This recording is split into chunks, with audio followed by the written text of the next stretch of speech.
Okay, so chapter 5 and 6. I'm going to do a really brief overview of the value 2 and 3 readings, the ones by Prahalad and Ramaswamy. So yeah, hopefully we can get through everything today. It's kind of a lot of stuff. Okay, come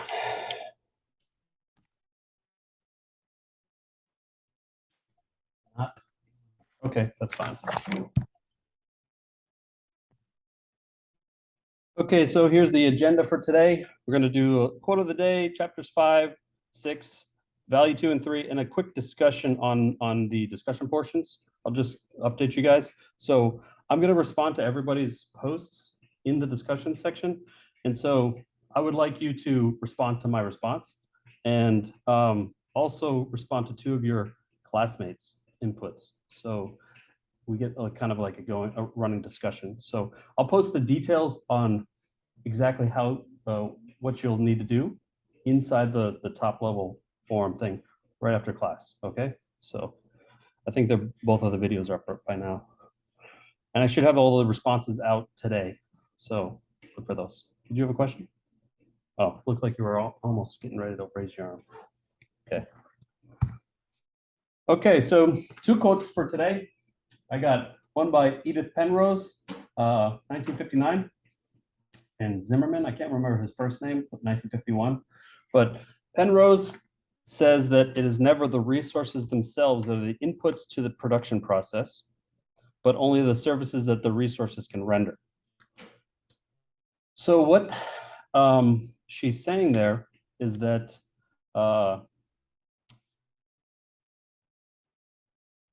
so I've been talking a lot about this in the past, about how resources are not necessarily embedded with value. I don't know if that makes sense to you, but basically what people have thought for 200 years or more is that when you're thinking in terms of exchange value, people think, okay, the firm takes raw materials, adds value to those materials, and then that product that comes out of that production process is more valuable, is intrinsically, inherently more valuable, right?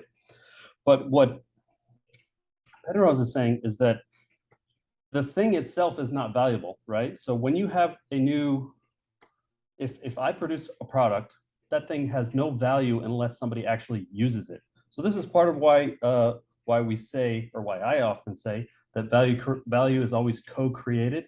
So I make a product, for example, I sell you that product, and then you use that product. It never gains any value until it's actually used, right? So what's happening when a product is being used? It is executing a service for you, right? So for me, for example, the little laser pointer for me, it's executing the service of pointing to what I want to talk about, right? But until I actually make use of that, it has no value. It's not giving me value in my life, right? It only gives me value for those brief periods when I'm actually using it. And for example, it's not giving me value where I can, oh, there we go. It's switching. Why is it very buggy? Okay, well, a little bit more value right there. So what I'm trying to basically promote to you, and we'll kind of reiterate this throughout there's a reason why I use these quotes at the beginning, but we'll kind of revisit this throughout the course of the lecture, and the class as well.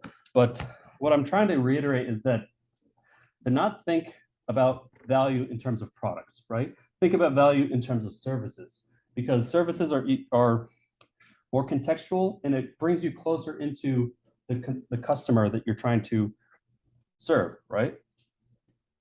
If you're thinking more in terms of product, you look at the product and you think about all the cool ways or cool things that product can do, but you're not thinking in context of the customer. And that's why I have a couple of videos with Steve Jobs next.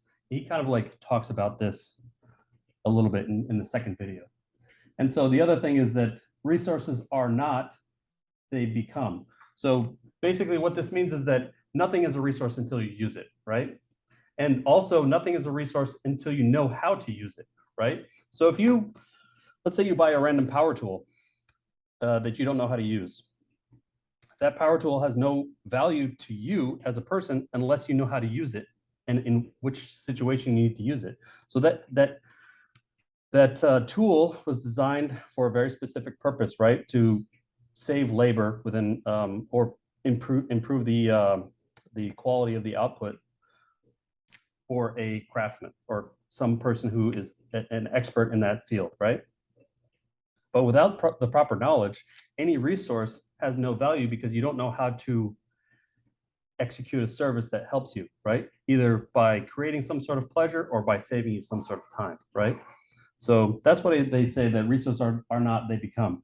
Nothing has any value unless it's combined with knowledge, right? Specific knowledge about how to make that thing valuable, okay? So yes. Okay, so a couple videos. Steve Jobs, I like both of these a lot, so let's go. See if the sound works properly. To me,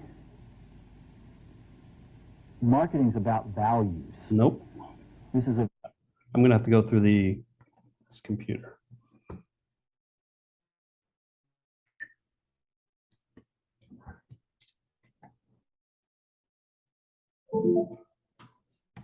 There we go.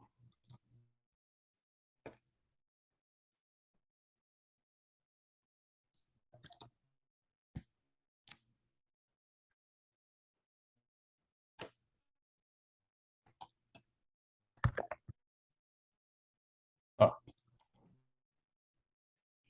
it helps when I use the right keyboard.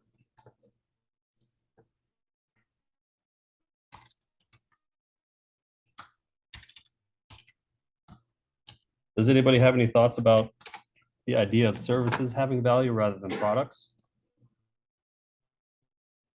Do you believe me when I say that because a lot of people really disagree with that? Because, for example, one of my advisors, he says, well, what about gold? Gold has value. Gold has real value, right? But why does gold have value? This is something actually Adam Smith talks about in his book. He talks a little bit in The Wealth of Nations, a little bit about value, but he mostly focuses on exchange value because it's easier to think about in terms of like, because people use money every day. So it's something that's tangible. You kind of understand, okay, I get this, for $5, I can get a coffee. For $2, I can get a chocolate bar, something like that, right? So you have a very like intimate knowledge with the exchange rates of like the things that you can get for the money that you have, right? And because we use it so many days, or pretty much every day, we think about things in terms of monetary value, right? But for example, gold. What does gold do? The reason why gold was used as a method of lubricating exchanges, so in reducing it basically is a placeholder for value, right? So it's a right to future service, and what it does is basically it doesn't corrode gold. It is divisible within smaller amounts, so that let's say I get an ounce of gold for a service that I produce, right? Well, I want to buy something that only costs a gram of gold. You can chop off a gram of gold and give that to them. So it's infinitely divisible to a certain extent, right? So I can exchange a service. So for example, let's say I want somebody to build a house, or I want to buy a loaf of bread. Those two things are going to require different quantities of gold, right? So that's why gold doesn't have an intrinsic value. It has a subjective value. We decide that it has value because it has certain properties, the divisibility, the ductive, the non-corrosive nature of it, but it only has value in so much as we have decided that it has value. The same with any kind of fiat currency. Let's see, resources. Does anybody disagree with that or agree? You're free to disagree with me if you want. We can discuss it, but if you agree with me, then that's fantastic. Okay, there we go. Steve Jobs. So this first video is from like 96 or 97, something like that, when Steve Jobs was rehired by Apple. So in case you don't know, Steve Jobs founded Apple with, I can't remember the other guy, Steve Wozniak. And he was eventually fired by Apple. He was kicked out by the board because he was, I guess, too crazy. And then a few years later, he was rehired by them. So he had founded another company called Next. Next was purchased by Apple, and as part of that purchase agreement, Steve Jobs regained his title as CEO of Apple and Next. So this was after he came back. Apple was kind of like, you know, in the mid 90s, Apple was like much less valuable, obviously, and Microsoft was the company to compete with. They were, I think, Microsoft and Walmart were like the biggest companies in the world at that time. And so Apple was had not yet come out with the iPhone, the iPad, the iMac. I don't know if anybody saw those iMacs, those like colorful computers that came out back in the late 90s, early 2000s. So that was really when they started to come back. And this is when he wanted to, this is when he came back.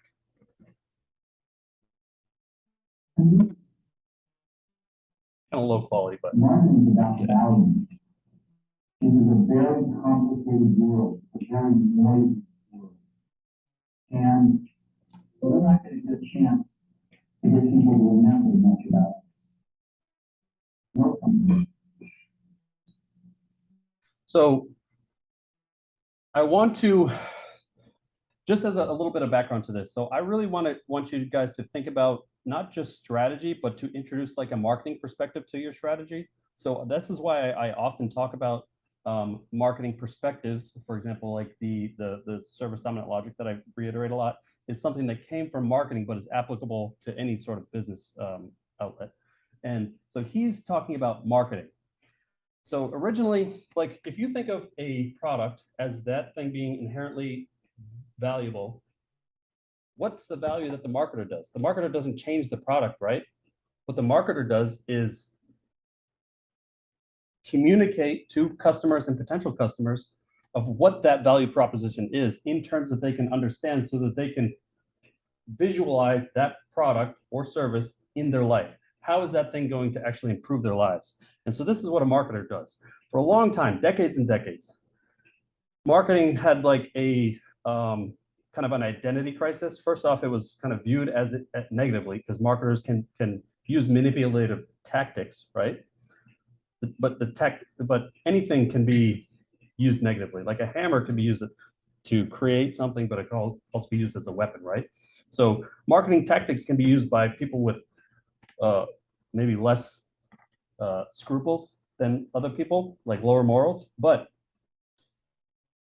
what I want you guys to think about is, what does it actually bring and how does it fit into strategy? So what basically it does is that it helps, like I said, it helps to communicate with the market around you how your company and its services fits into their lives, right? And without that information, nobody's going to come to you and buy your service. So for a long time, people talked about that the only thing you have to do is build a better mousetrap. Has anybody heard that? There's this phrase that says, if you build a better mousetrap, people will beat a path to your door, right? But if you build a better mousetrap or build a better product, right, nobody is going to come to beat down your door unless they know what that product does, right? Unless they know how that product is going to improve their lives substantially, right? Either through increased pleasure or saving some times or something like that, right? If they don't understand that, they're not going to sacrifice their hard-earned money to give to you, right? So this is where marketing comes in. Okay, so we'll go back to that. And so we have to be really clear on what we want to know. Now, Apple, fortunately, is one of the half a dozen best brands in the world. Right up there with Nike, Disney, Coke, Sony. It is one of the greats of the greats, not just in this country, but all around the world. And but the really great brand, and the Apple brand clearly suffered from neglect. And do that. The way to do that is not to talk about injury. It's not to talk about misdemeanors. It's not to talk about why you're better than me. The dairy has contrived for 20 years to convince you that milk is good for you. The lie is they tried anything. They can't. They failed to run like this. And then they tried got milk and failed to run like this. Not milk is the entire product because it focuses on the absence of product. It's the best example of all, and one of the greatest jobs of marketing is the remember, Nike sells commodities. They sell shoes. And yet, when you think of Nike, and their ads, as you know, they don't ever talk about your product. They don't ever tell you about the air soles and why the better than you buy air soles. What does Nike do? They honor great athletes and they honor them. That's who they are. That's what they are about. That's important.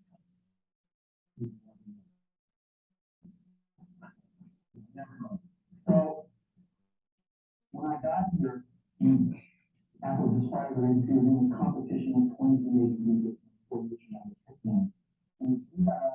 And we hired China. We actually did a portion of the work with we created an award by advertising professionals. And we started working about what we did. And the question we asked was, our customers want to know who is that? What is it that we where do we fit in this? And what we're about is making thoughts for people to get this job. Although we do that well. We have better than most anybody in the country. But Apple's about something more than that.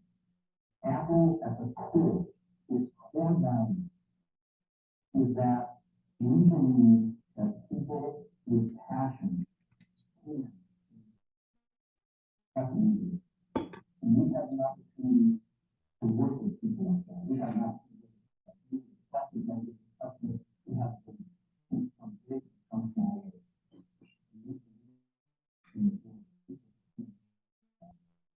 And that those people were crazy enough to think the world. And so what we're going to do in our first brand marketing in several weeks is to get back to that core value. A lot of things have changed. The market's totally different places. And Apple's totally different. Apple's placement is totally different. And that's like totally different. The value is important. The things that Apple believes in at its core are the same things that Apple believes in. And so we want to find a way to communicate. And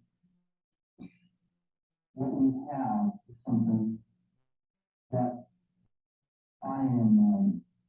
I'm very used to. It's honoring those people who have. Some of them are living, some of them. But the one time that this thing is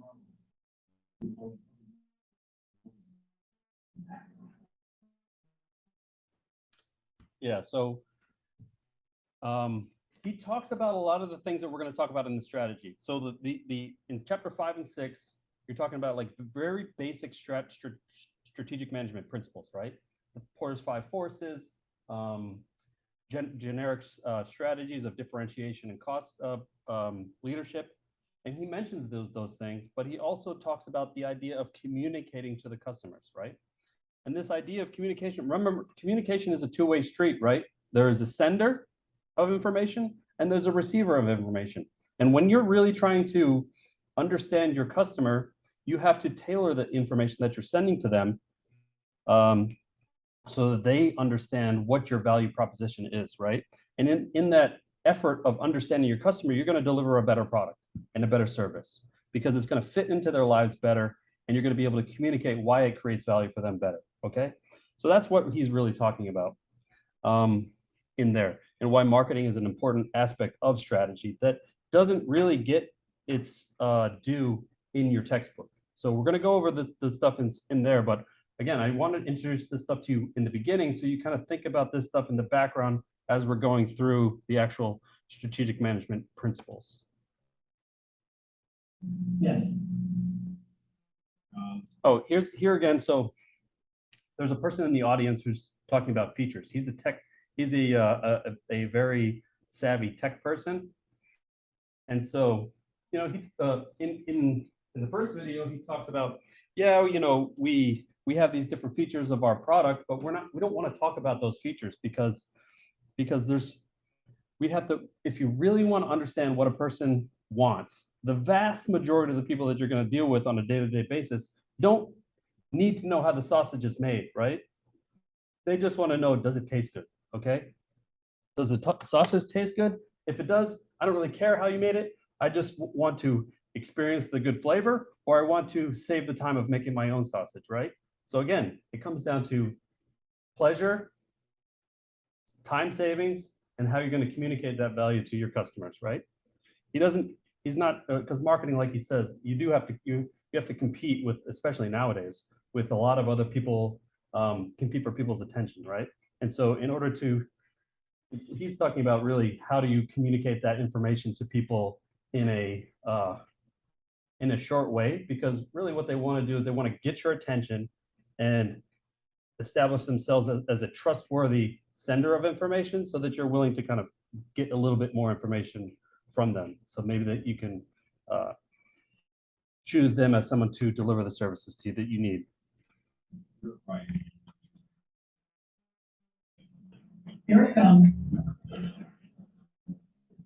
That is clear that there will come to I would like for you to express in clear terms a job of and even the idea of and when you're finished with that, perhaps you could tell us what you personally.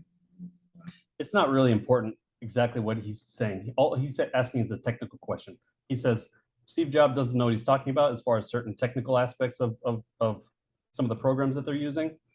And he wants to know why he thinks these new programs are better.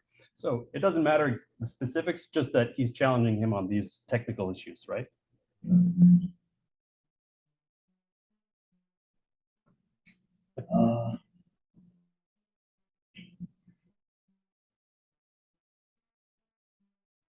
You know, you can please some of the people some of the time, but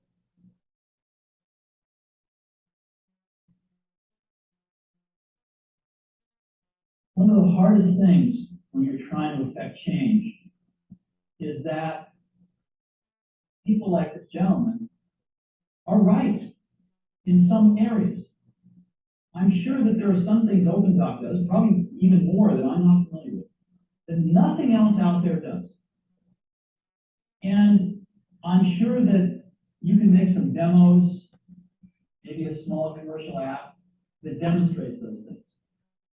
The hardest thing is, how does that fit in to a cohesive, larger vision that's going to allow you to sell $8 billion, $10 billion of product a year? And one of the things I've always found is that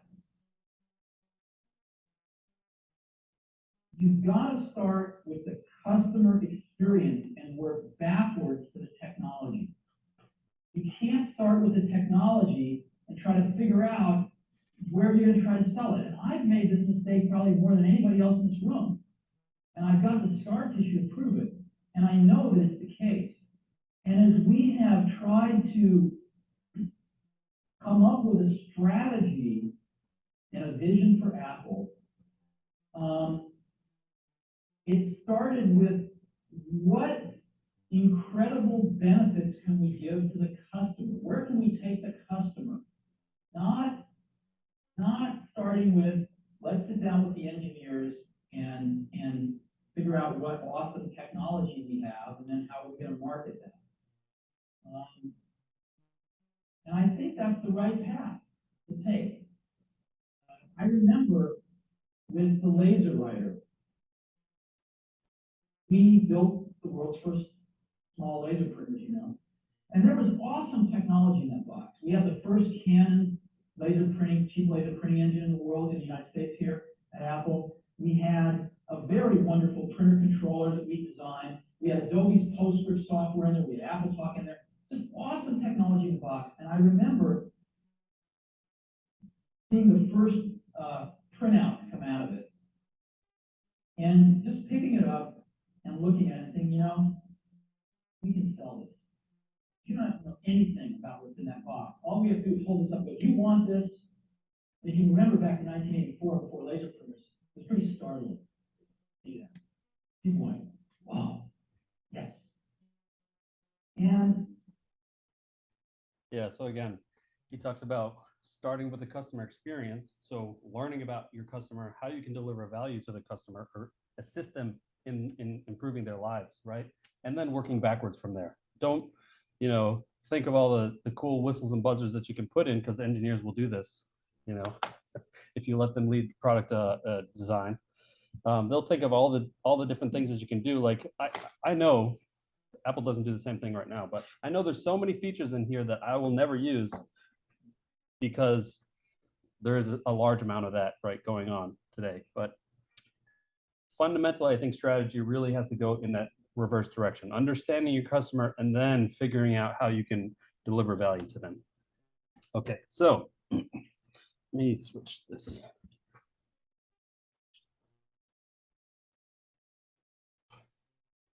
Okay.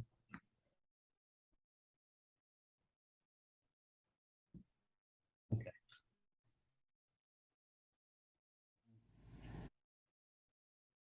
Okay. Chapter 5, competitive advantage for performance and business models. Very fun stuff. Okay. Oh, there we go. So competitive advantage. What is competitive advantage? Competitive advantage is defined as the superior performance relative to other competitors in the same industry or industry average. So this is straight from the textbook, how they define competitive advantage. And you'll notice in those previous videos, Steve Jobs never talked about competition. Now, it's important for a certain small set of companies. If you are very geographically isolated, say in Hawaii, and there's a limited number of service providers. For example, like there are a very limited number of like elevator maintenance technicians on the island. So there's competition for those service providers, right? But or if you are a very large company, or a large global company, like let's say tire manufacturers like Continental Tires or Michelin tires or Goodyear tires. So the tire industry is basically a global industry, right? And so because in these real global industries, you are competing against the other tire manufacturers, right? But for the vast majority of companies, competition is not something that you have to deal with on a daily basis, right? You're not thinking about, let's say you're running a hair salon. Well, what is the other hair salon doing, right? Oh my gosh, are they gonna outcompete me? You don't worry about that. You worry about how can you serve your customers, right? But strategy really focuses a lot on competitive advantage, because a lot of this stuff, in case you don't know, an MBA and a business degree are really degrees to help you become a middle manager within a company, which is not a bad thing. Usually, I mean, it's targeting a lot of business schools target producing employees for large companies, like large multinational companies, right? Fortune 500 companies, et cetera, things like that. And that's why the course curriculum is going to really focus on that. Now, if you're not going to work for a large multinational company, then competitive advantage is not really a concept that you're going to need to worry about a lot on a day-to-day basis. And maybe it is, because a lot of people might want to compete with other companies, but this is why I'm going to present you with the material, present you with other interpretations of the material, and then you can hopefully take what you need from the material, okay? Okay, so how do strategic managers measure performance? This is a quote from Alfred Sloan, from Sloan Management School from MIT. I guess he gave them a bunch of money, he got the school named after him. But he said that the strategic aim of a business is to earn a return on capital. And if any particular case, and in any particular case, the return in the long run is not satisfactory, then the deficiencies should be corrected or the activity abandoned for a more favorable one. So he's not talking about customer experience. He's not talking about delivering value to customers or delivering value for employees. He's talking about delivering value to shareholders. So this is really the quote, the shareholder prime perspective. And this is, if you are going to work for a Fortune 500 company or something large like that, then that might be something that you have to worry about, delivering value to shareholders. But if you don't, then it's not really something you really have to worry about, unless you get investors or something along those lines. And then you do have to take into consideration what your investors want, because they want a return on the money. They don't really care how you deliver value to the customers. All they care about is that you get more value back in return for the money that you spent, right? That's the only thing they care about. The problem is that this is like the way that people think about business these days. This is like how business is taught, is that you have to make more money than you spend, which is true. Obviously, all businesses have to make more money than they spend. If they did not make more money than they spend, then they would not exist. But it's not the only thing that they have to do. It's not the only consideration that you can have to do, because I think this shareholder supremacy perspective really causes moral relativism, because the ends so often justify the means. Like how, this is why I think a lot of businesses engage in fraud and fraudulent activity, because that's the only thing they care about. If they, as long as they get a return on their investment and they're not getting arrested, then who cares? Okay, so we're going to first address the accounting methods of measuring performance. Now, these are the most commonly used methods. Like, for example, like if you're going to go and invest in a company, like if I'm going to make a stock purchase, then yeah, I'm going to look at these things, because I don't really care how those companies deliver services, because I'm not managing the companies. All I care is about a return on my investment. But if I'm actually doing the business, then yeah, maybe I would worry about these, because obviously, like I said, you have to make more money than you spend, but these are should not be the primary drivers of your business. Again, you're talking about how do you deliver a positive customer experience, and how do you and then work backwards. How can you deliver that experience in a way that you can make money, right? Because you have to make money to be able to survive. If you can do that, reverse engineering, then you shouldn't really have to worry about making money. Obviously, you want to make your process efficient so that you're not performing actions that aren't necessary. But yeah, these should just be kind of guideposts, I think. So first one, we got return on invested capital, return on equity, return on assets, and return on revenue. So return on invested capital. Oops, I think I did that backwards. Yeah, should be ROIC. Anyway, return on invested capital, it's popular because it's a good proxy for firm profitability. But basically, you just take net operating income after tax over total invested income, or total invested capital, and that gives you the ROIC. Yeah, I did a little typo. Okay. And then, so this is a good general method for measuring firm profitability. I'm sure that, yeah, it's difficult to measure firm profitability sometimes, because, a lot of times you have these one-time large expenses, and then You got to figure out how to kind of like categorize those expenses. And sometimes you can actually spend more money than you make in a given period of time, but then you can still report a profit. So it gets complicated. I'm sure one of our students could tell you all about that. But so subcategories that feed into this information is this return on revenue. So revenue is net profits over return on revenue is net profits over revenue, and then working capital turnover, revenue over invested capital. And they all tell you a little bit different information, right? So the return on revenue, basically, this tells you how much revenue you're generating for every dollar of how much sales you're generating for every dollar of revenue. Okay. And then there's a couple of other subcategories in here too. So you have tax rates. So this is obviously money that you're going to take off the top, because again, you go back, whoops, net operating profit after tax, right? So you could take the tax off the top. Oops. There we go. Oh yeah. Okay. So cost of goods sold over revenue, R&D over revenue, selling, general and administrative costs over revenue. And again, all these subcategories tell you something different, and I'll go into those each. So cost of goods sold, this is how efficiently the company produces a good for sale. The R&D over revenue, this is how much revenue is generated for each dollar of R&D money spent. So how efficient is how resource intensive is your company? How much do you prioritize research and development, right?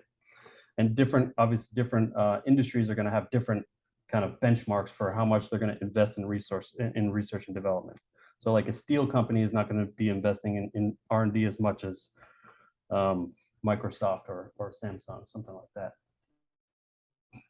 And then you have the sales and administrative costs over revenue. And this is an indicator of this is generally used as an indicator for how much you focus on marketing and promote the products and services. So yeah.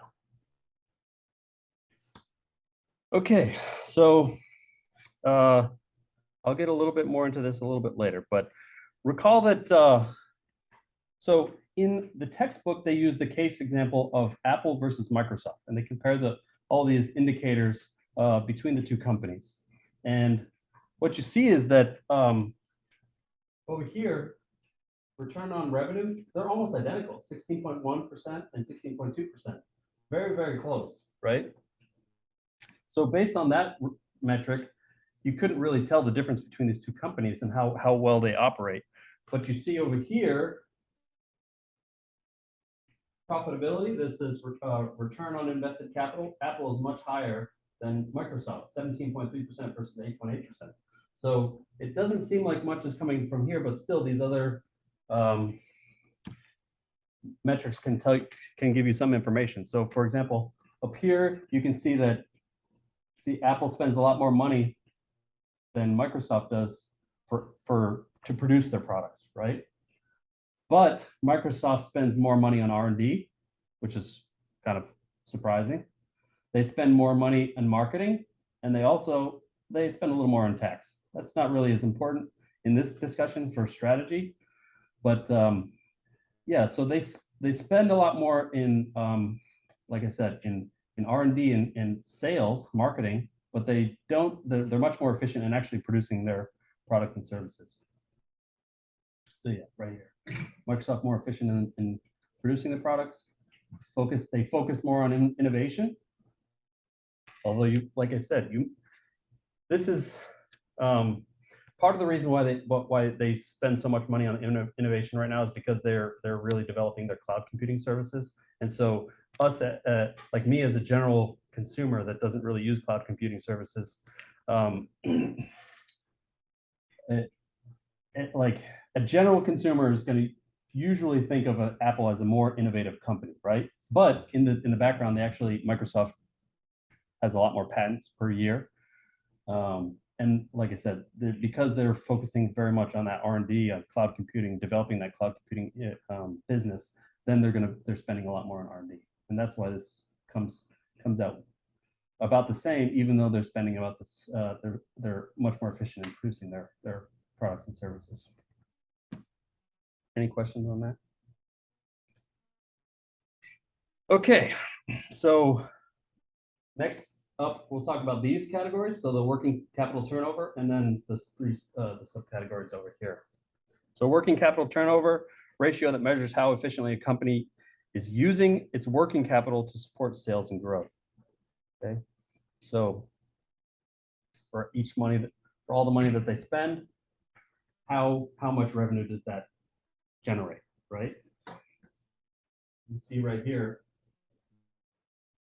Microsoft is about 50% less than Apple.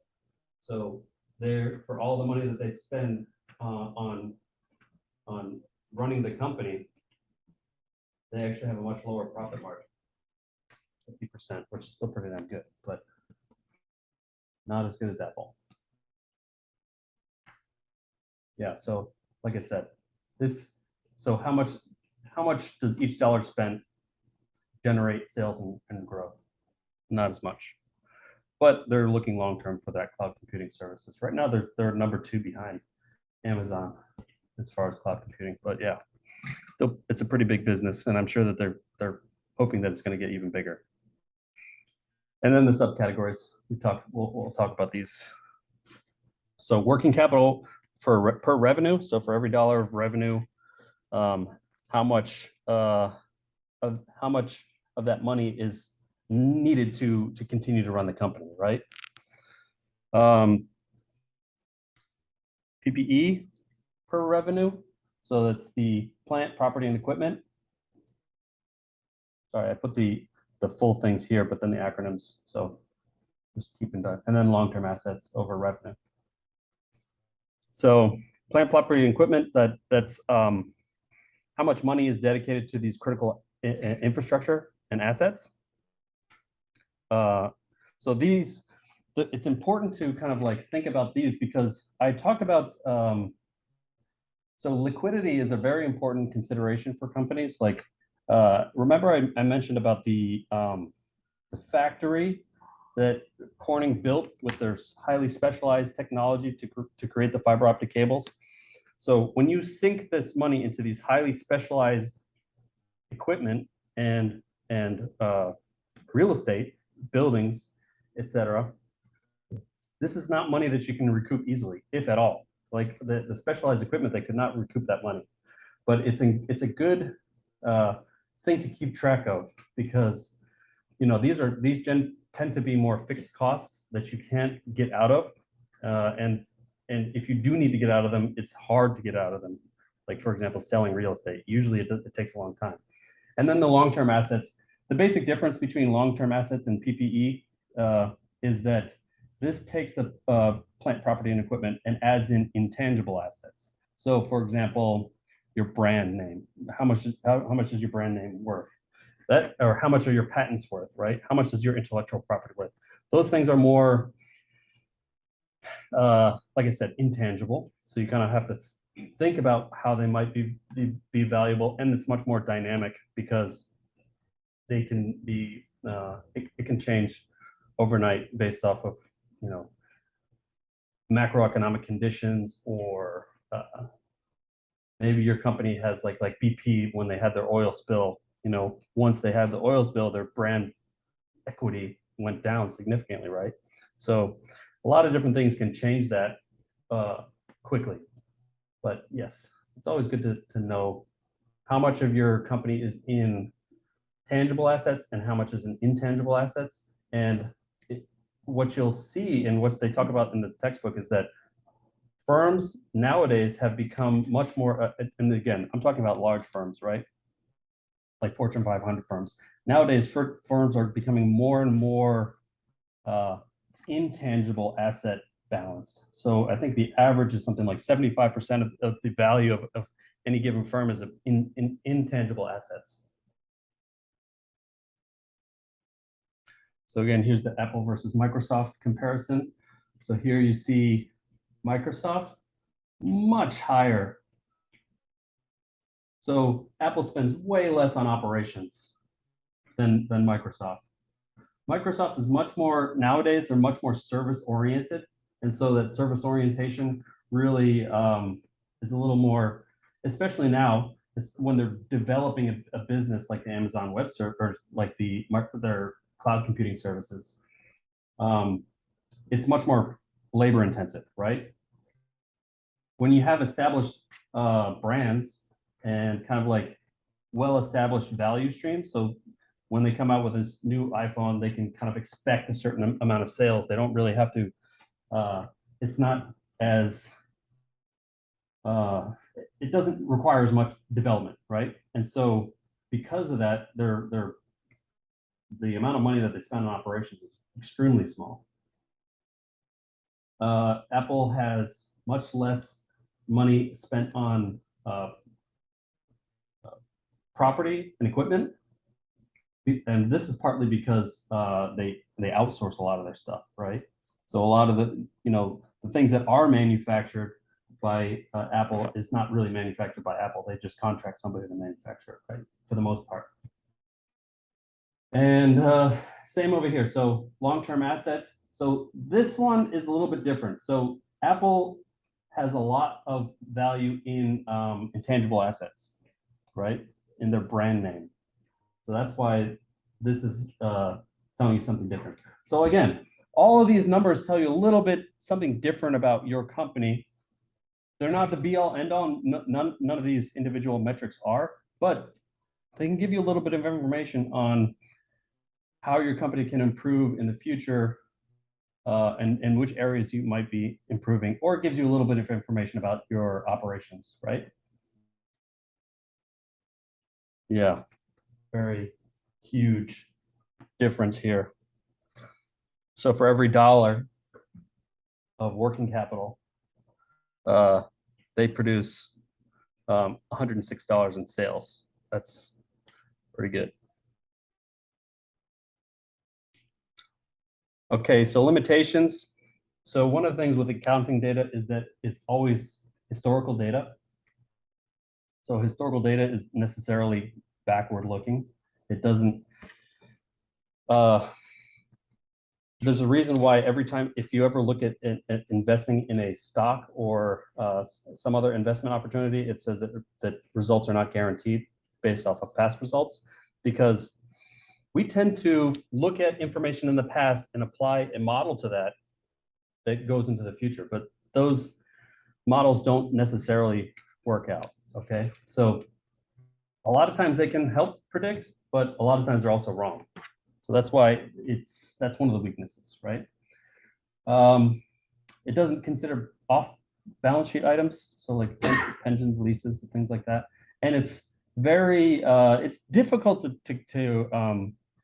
to put a value on these intangible assets, right? For those of you who don't know, I don't know how. I remember Donald Trump said something about this. He was asked about his net worth, right? And they said, well, how do you figure out what your net worth is, right? It's like, well, it's based off my feelings sometimes and like, how I'm feeling. People are perceiving me in the market or something like that. I can't remember the exact quote, but it's something along those lines. And when I first heard the quote, I thought it was pretty ridiculous. But after I started thinking about this idea of like intangible assets more, tangible and intangible assets, and this concept, I think I had mentioned this in class before, how if your brand equity, if the value of your brand is based off your perception of your customers, and the perception of your brand is information that's in a person's head, do you own your brand? No, you don't own the information inside of other people's heads. You can control the information, hopefully anyway, that you send out. But once you send that information out, you have no control over how people perceive that information. And so this is why it's so difficult to, or one of the reasons why it's so difficult to place a monetary value on intangible assets. The other thing is also a lot of these things have to be forward-looking. For example, like patents and things like that. So how much is an individual patent worth? Very difficult to categorize that. Yeah, because a lot of its value is in the future necessarily. And you don't know when it's going to stop producing value or start sometimes. So yeah, this was the other thing I talked about, how the value, intangible asset value is going up.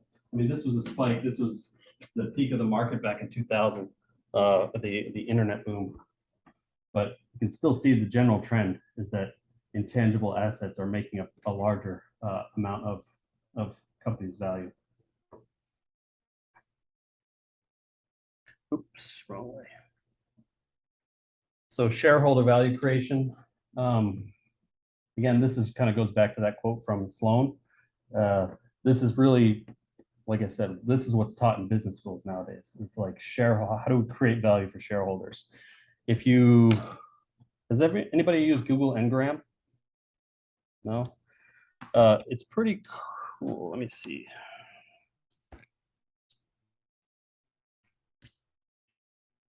I'll show you a quick thing real quick.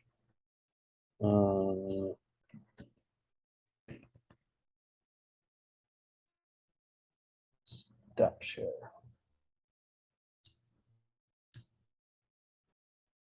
Oh, there it is.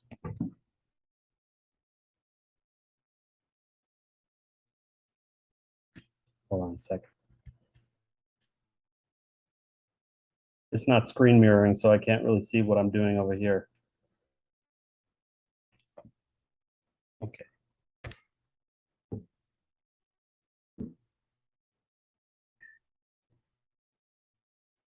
So Google Ngram is a very cool tool. Another thing that you guys could use that is just to type in Google Ngram. And basically it looks for words within. So what Google does is they're like scanning books into their database. And it goes all the way back to 1800 right now and all the way up to 2019. Yeah. So you can look at the frequency with it of different words that occur within all these books. I think it's like something like 20 million books that they have scanned in. So let's look up shareholder value. Oops.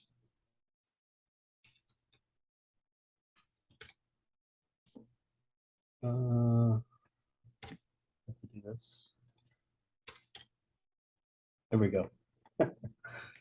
You see, shareholder value was never anything someone considered until the 80s. The 80s was when it really took off.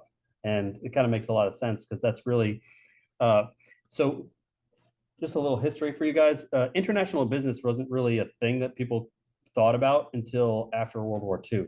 World War II was so Europe sent a whole bunch of gold that they thought the Nazis were going to steal to America, and so America was holding on to a vast quantity of gold from Europe, and they kind of became the de facto world power after World II, in large part to these gold holdings, right? And after World War II, they really expanded their international operations, or American companies really started to expand internationally a lot. And that was when interest in international business kind of started, especially in the 60s was when strategic management as an academic field really started to start. And in the 80s was when other international companies started invested in the States. 70s and 80s. 80s was really started to take off. So then you had really a two-way international market kind of developing. And then as you kind of go through the 80s and 90s, then you start have,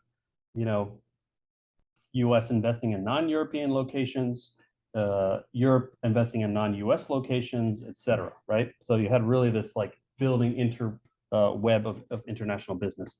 But yeah, so that's really when shareholder value really started to come up as like the primary thing that people thought about, right? Anyway, this is the Google Ngram. It's a very cool tool. If you ever want to look at something that is, for hundreds of years, I play with this thing all the time.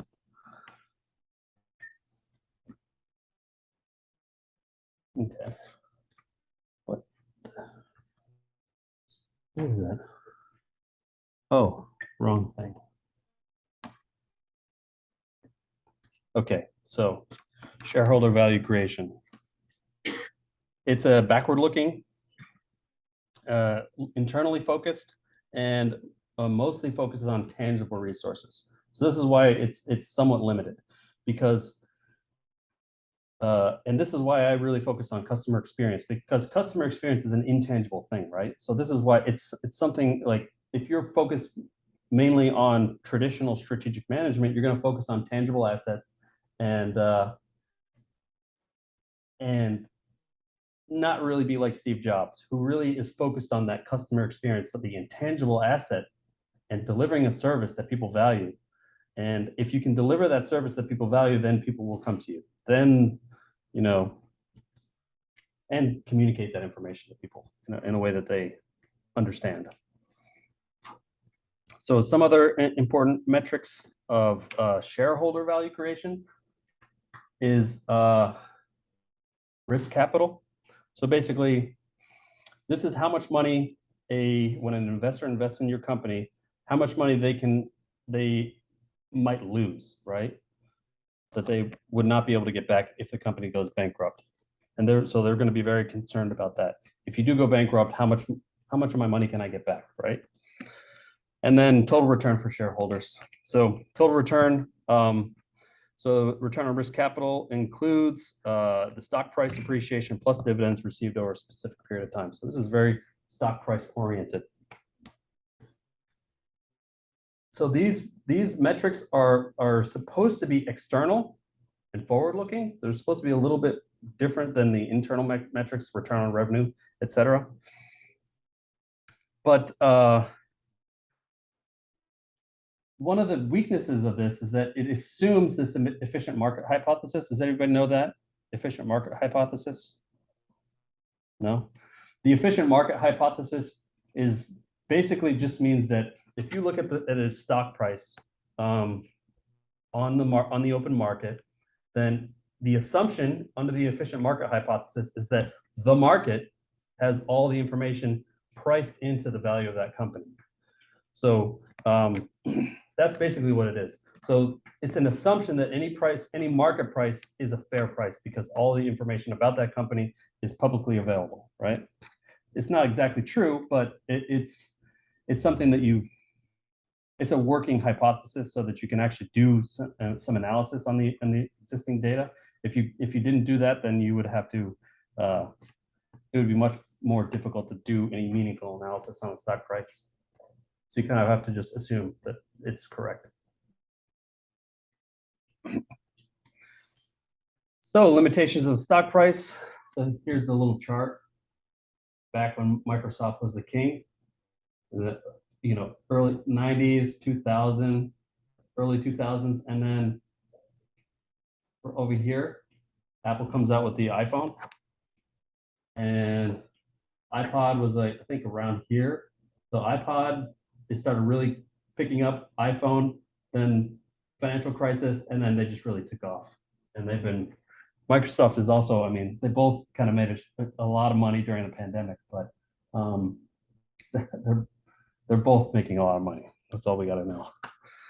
They're both worth over $1 trillion. So limitations of a stock price, obviously it's highly volatile, right? Difficult to attribute directly to performance.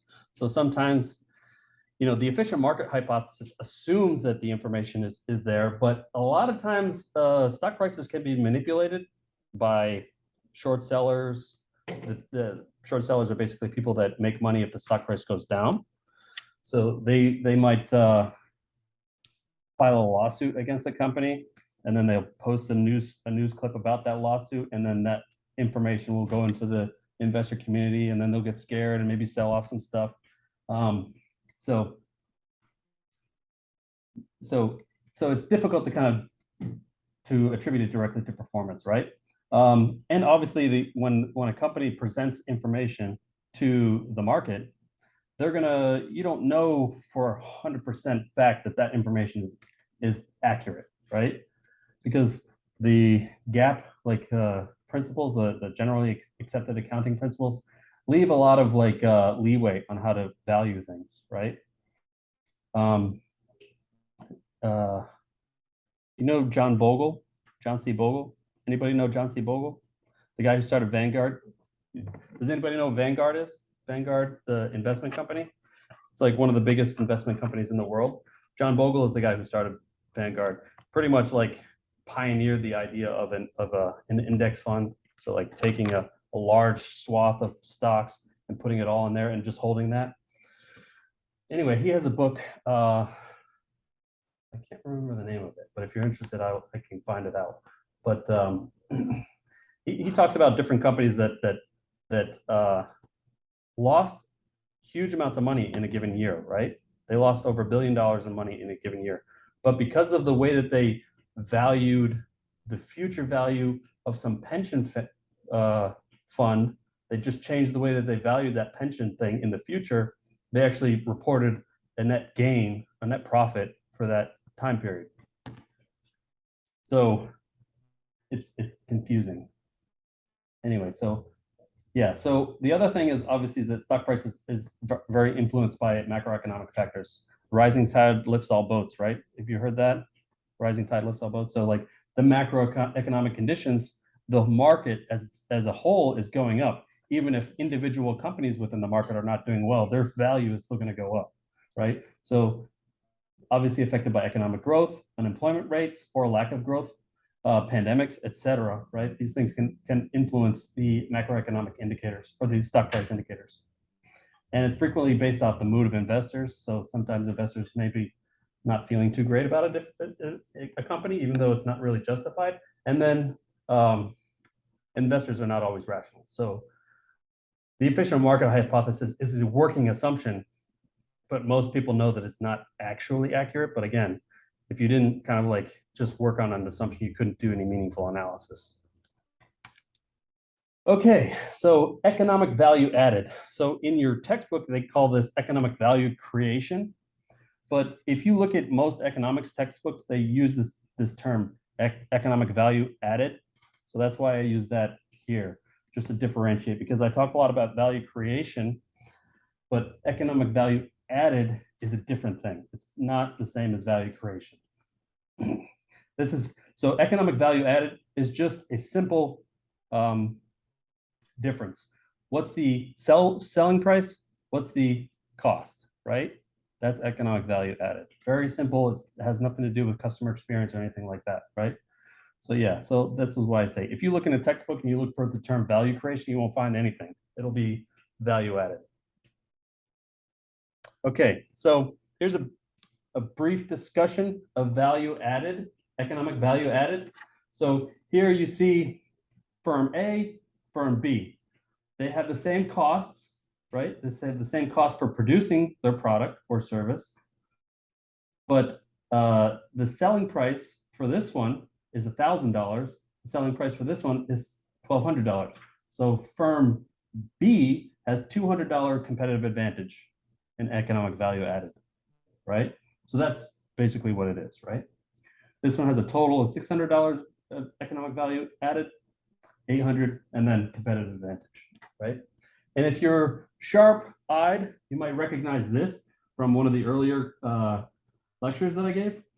This just adds in, so when they first introduced this, they don't put in the producer surplus because, you know, most people are not going to pay the maximum amount that they're willing to pay. This is a maximum amount. So this is like, the part of the problem with this is that you never really know what the total value of something is to a person, because let's say something like I use knives as a example a lot, but I have a nice set of kitchen knives, right? I buy that once. The company gets money from that once, but that product is going to last years. So the value that I'm going to get is going to end once I either give the knife away or it breaks or something like that. So in order to like really calculate the value added to any individual customer, you would have to take into account all that future value that's also accrued. So because that's pretty much impossible, they kind of simplify it by this maximum price, right?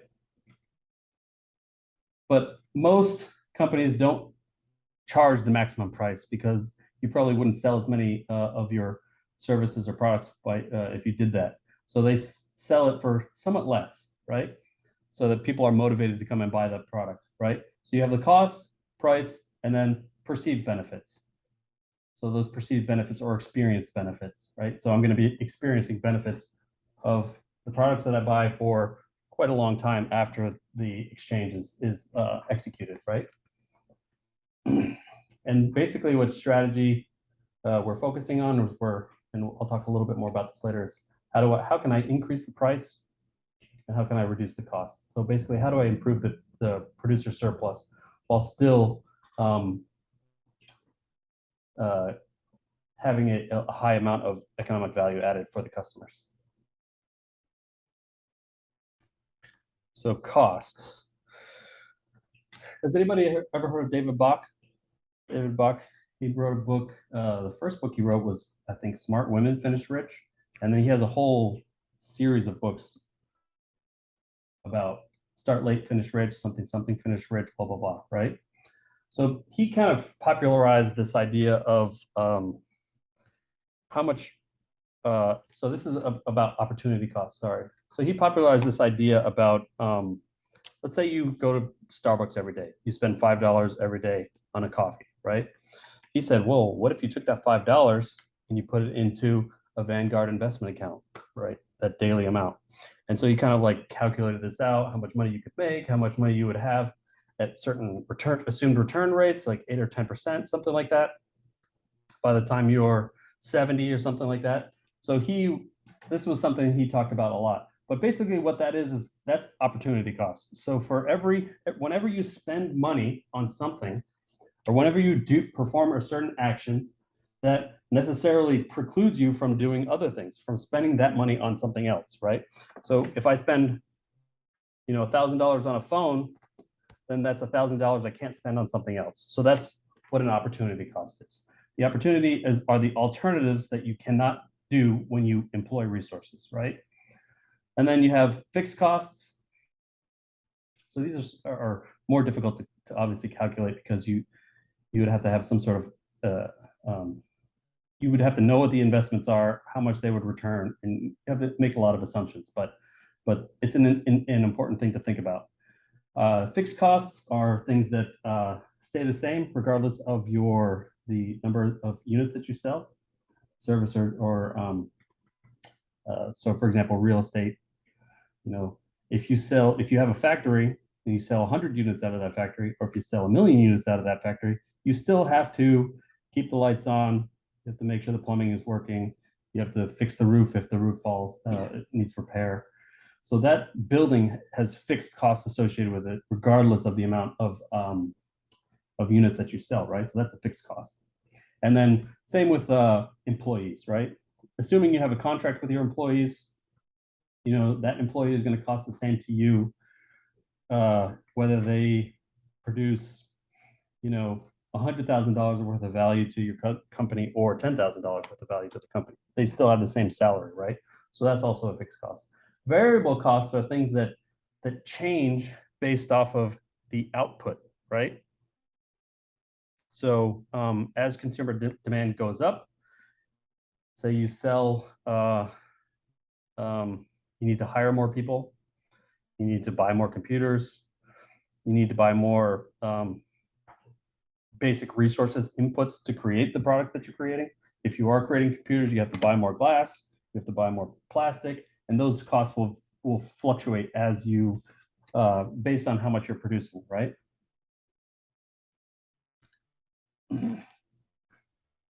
So what's the limitations of economic value added? Well, determining the value, that perceived benefits value at the end, like the consumer surplus, determining that value is extremely difficult, if not impossible, right?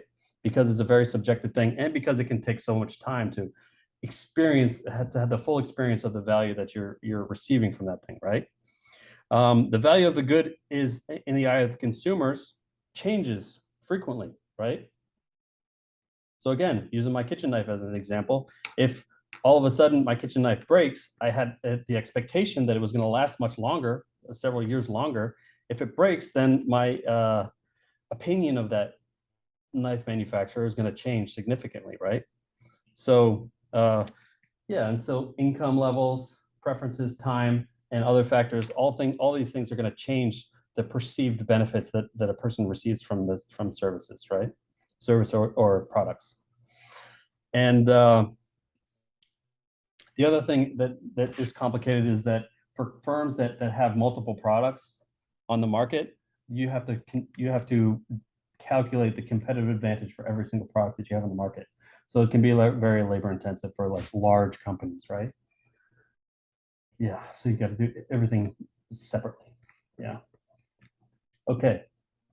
The balanced scorecard, a strategy implementation tool that harnesses multiple internal and external performance metrics in order to balance financial and strategic goals. So all these different metrics are just something that it's like in baseball, right? If you want to determine the value of a baseball player, they have a whole bunch of different things that measure how good they are at producing a service for your team, right? Whether it be getting on base, whether it be hitting for power, whether it be stealing bases, whether it be throwing for strikes, all these different things can measure how good a person is at baseball, but nothing's perfect. There's no perfect measurements for these types of things. So that's why they kind of like create a whole bunch of different ones. They kind of like figure out how good they are at producing something, and you kind of use many things because no one number is going to tell you everything you need to know.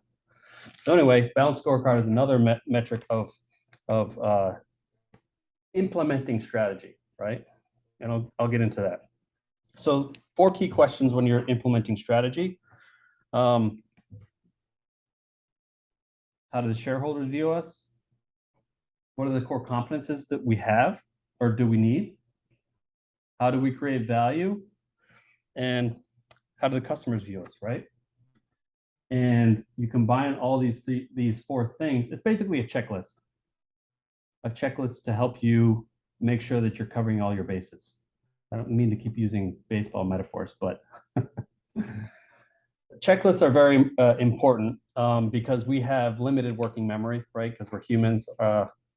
Oftentimes I walk into the kitchen and I'm meaning to get something and then I completely forget what I'm meaning. I would need to write a checklist down so that I make sure that I get the thing that I need from the kitchen, right?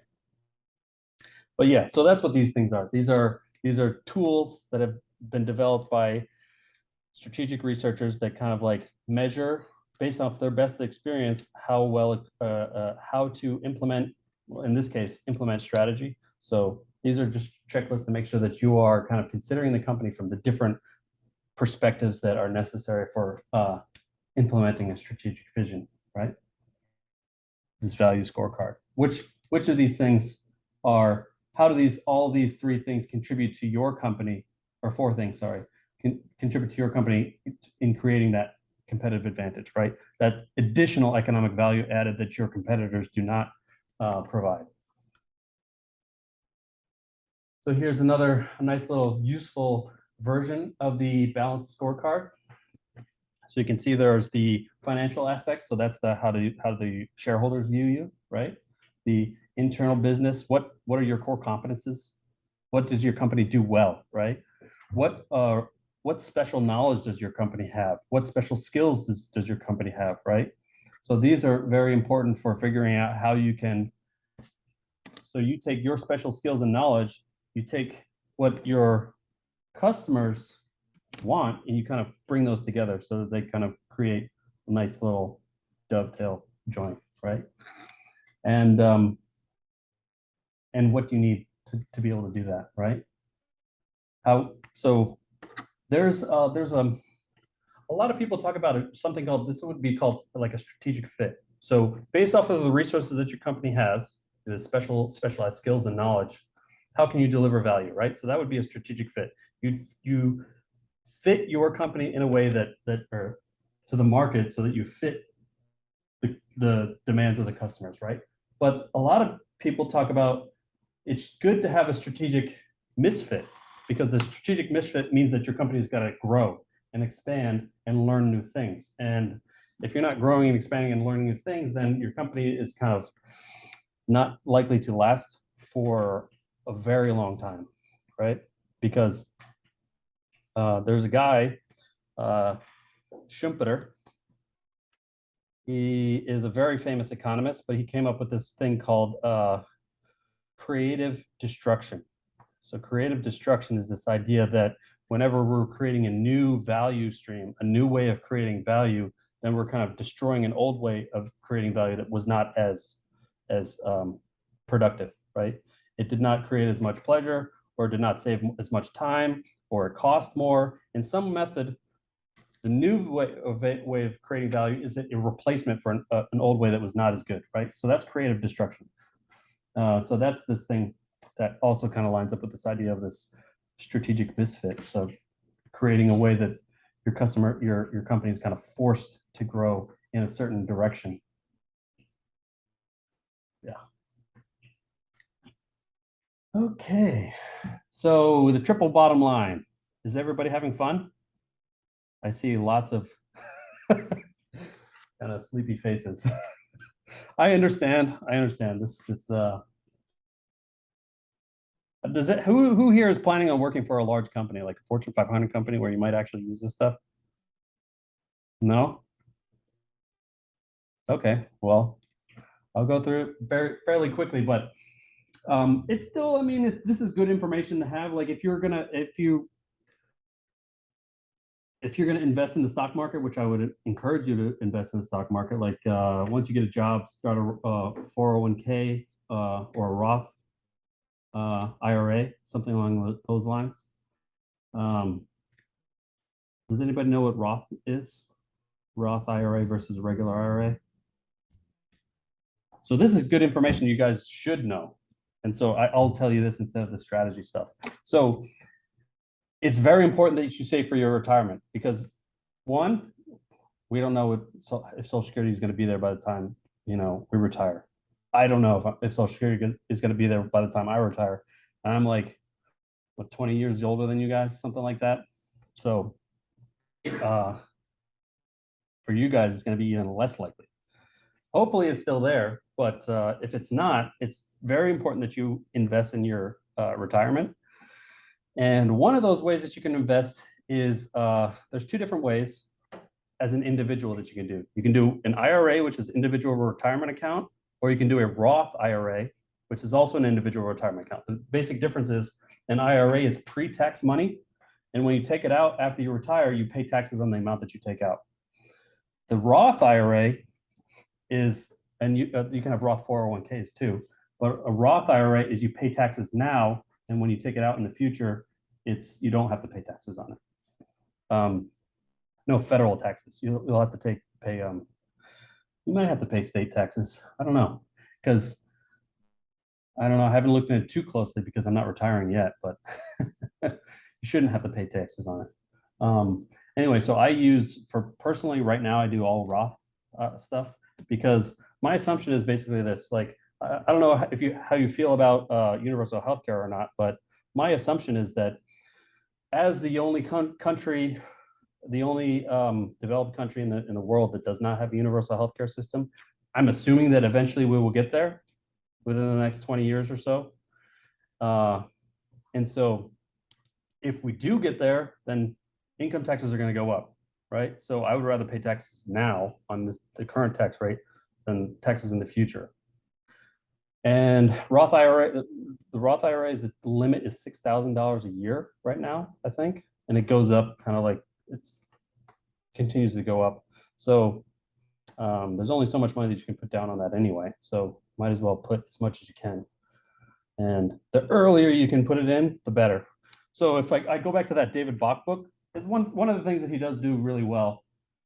And he kind of like shows you, like if you put, let's say you put $10,000 now versus you put $100,000 when you're 30, then that $10,000 that you put in now is going to grow much, much, much more. That extra 10 years, at the end, because really, as you're getting toward the end of your retirement, those are going to be your biggest years for your returns. Hopefully, assuming the market goes well. But it's a good book. It's a quick read if you're interested in something like that. You should be eventually. It's better sooner than later, for sure. And then, so everyone know what 401k is then? 401k is just it's like it's like an individual retirement account, but it's provided for through your employer, right? So so 401k is for private employers. State employees, they can get something called a 403b, which is the same thing, exactly the same thing. Those are just the lines in the tax code, the 401k, 403b. And then for federal employees, they have something called a TSP, which is the exact same thing, basically, as the 401k, 403b. And you have the Roth version and the non-Roth version, the standard version as well, both of those things. So good to retire, to think about your living when you're older. So just as a FYI, I was studying to become a certified financial professional for prior, many years ago. I did do active trading on the stock market for about a year and a half or so, like day trading. So yeah, I know a little bit about this stuff. I'm not as good as like some of the finance guys or the finance people in the finance department, but I know a pretty good amount if you're ever interested in that kind of stuff. So yeah. Okay, let's talk about the triple bottom line then. Triple bottom line is basically this idea of stakeholder management, right? So we talked earlier about shareholder management, right? How can we make as much money as possible for our investors, right? Well, stakeholder management kind of recognizes the fact that this is pretty myopic. Myopic just means short-sighted. Like you're kind of like only focused on one thing, but all these other things that are important are kind of like passing you by, right? So stakeholder management, you worry about, yes, economic performance, because like I said, no company can exist unless it makes more money than it spends. That's a hard, fast rule, right? You have to make more money than you spend. But we're going to also think about social performance, and we're going to think about ecological performance, right? So these are the triple bottom line, 3 different factors that you take into consideration. A lot of this is window dressing for a lot of these large companies, but it is important to think, if you think that this is important, I do, then it's good to think about a more holistic vision of the companies, because every action has unintended side effects, right? So it's good to take those into account. Okay. Does anybody need to take a break or keep on going? Okay. Business models. Do this really quick. So business model is basically the way the book describes it is the competitive tactics and initiatives the firms takes to make money. So basically, how do you make money, right? The business model is like, you say, okay, this is the customer experience that I want to deliver. How am I going to reverse engineer that so that I make more money than I spend, right? That's the business model. The business model is like your plan to deliver that service for less money than you spend, or for more money than you spend. Yes. Yeah. So here it also describes it as a business model, describes the architecture of how a firm creates and delivers value to customers and the mechanisms employed to capture a share of that value. I like that definition. That's from this guy, Teese, who is probably the most highly cited strategic management researcher right now. He's kind of a big deal in New Zealand, but in the world for strategic management. But it's a good definition of what a business model is. So service-centered business models. So I'm going to skip this. This is a really technical definition. I just kind of wanted to provide it if you're interested in learning more about business models, because it is very interesting stuff, but maybe not necessarily strictly necessary for you guys. Chapter 6. So chapter 6, we're talking about differentiation, cost leadership, and blue oceans. Blue oceans. Anybody heard of blue ocean strategy? Everybody know about differentiation? Yeah, differentiation and cost leadership. So these are, Michael Porter, he has 2 major contributions to strategy that are basically in all strategy textbooks. The one is the generic strategies of differentiation and cost leadership.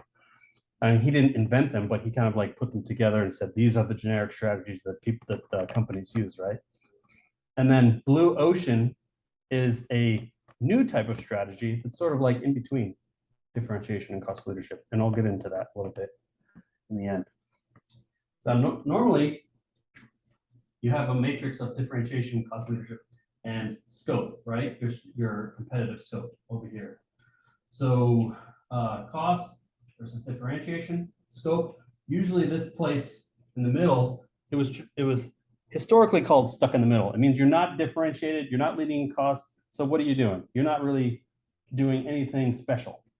But the blue ocean really took a different perspective on this idea. The fact that these both cost and differentiation, they're in response to competition in the market. Competition, if you recall, destroys value because you're competing for a certain resource pie, and the more you compete, it's a zero-sum game. Someone else loses out, right? So for any individual company, competition always destroys the amount of value because they're capturing value that you can no longer capture. Does that make sense? But like I said, Blue Ocean kind of took a different perspective on this. So business strategy versus firm strategy. So business strategy is basically like these are the actions that you take to create economic value or to create economic value added for a particular business. So one product or service, how do you make that product or service competitive, right? Firm level strategy is a little bit different because, like I said, we're assuming that we're talking about Fortune 500 companies that offer multiple different types of products or services. And so firm level strategy is a little bit broader. So this is just an example of something. So some considerations that you might take. So if a firm has high product diversity, right, then they might want to have product-oriented divisions. If they have high dependence on foreign operations, like they make a lot of money overseas, they might want to have a dedicated foreign operations office. If they have high dependence on foreign operations, then they want to have functional separations, right?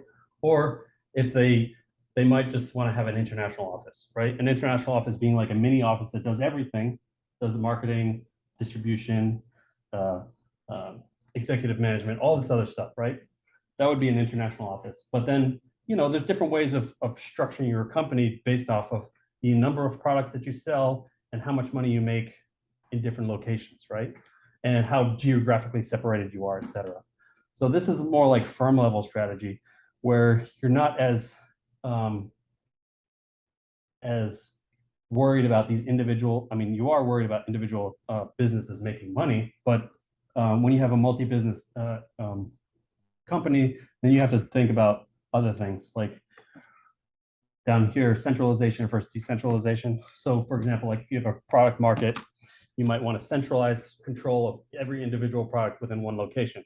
If you have the international thing right here, which is what the I is, if you have an international division, you might have a centralized control in your headquarters office, but then the international office does everything, and it's a little bit more maybe geographically isolated. So anyway, that's the general idea of the difference between business level strategy and firm level strategy. Firm is, again, we're assuming it's going to be a large multinational corporation, right? Okay, competitive advantage. So in our general conception, competitive advantage is comprised of two different aspects, these industry effects and the firm effects, right? So how much does the industry contribute to our profitability? For example, what's the average profitability of all the steel companies, right? So that would be the industry effect. If there's a change in the industry, all of those companies will either increase in value or decrease in value. Let's say, like for example, the war in Ukraine, right? If Ukraine was a large iron ore producer, an exporter, then obviously that would have a large industry effect on all the steel producers, right? But then different firms, for example, some firms might not get any iron ore from Ukraine. And I'm just using that example. I don't know if they actually produce iron ore, but if they did, I'm sure that some companies would produce more or buy more iron ore from Ukraine than others. And so those individual companies would have firm effects based off of those categories. And the firm effects also come from these cost and value propositions. So how efficient do they produce the metrics that we talked about earlier, the accounting metrics. So how much value do they provide to their customers? How efficient do they produce their products, et cetera, right? And so, and these kind of feed, these firm effects feed what we call the business strategy, right? So cost leadership, differentiation, or blue ocean. And all these things contribute to competitive advantage. Make sense? Okay. Important terms. These are not all the terms that are in your book, but these are ones that I thought were important. Does everybody know economies of scale? Basically, the more you produce, your costs go down, right? Per unit. Well, diseconomies of scale. So basically, there's an idea that your costs will continue to go down to a certain degree, but then as you kind of go further and further, getting those incremental improvements in productivity start costing more money, and so your costs start going up per unit, right? So there's sort of a sweet spot, and it's assumed that there's a sweet spot. So if you get too far down, you get these diseconomies of scale where your costs start to increase as your units increase. And then economies of scope, that's the thing that I really want you guys to learn about. So this idea of economies of scope is that you save money by having similar types of products or services that you offer, right? So let's say I have an electronics company. If I sell DVD players, or let's use Apple as an example, right? So they sell iPhones and they also sell iPads. The technical knowledge that's required to produce those two different things is virtually identical. So that's what they call economies of scope, right? The knowledge that you have, the core competencies that you have within the company are able to produce multiple different types of products and services at a lower cost, right? Whereas if a different company tried to produce the iPad, then they would not be able to get a company that did not produce the iPhone. If they tried to produce an iPad or a different thing like that, then it wouldn't benefit as much from the economies of scope because they don't already have those pre-existing capabilities and knowledge within the company, right? So they have to have, there's a certain requisite amount of knowledge that's required. But knowledge, again, can be applied to different situations, the same type of knowledge. Okay. Business level strategy. Let's get this.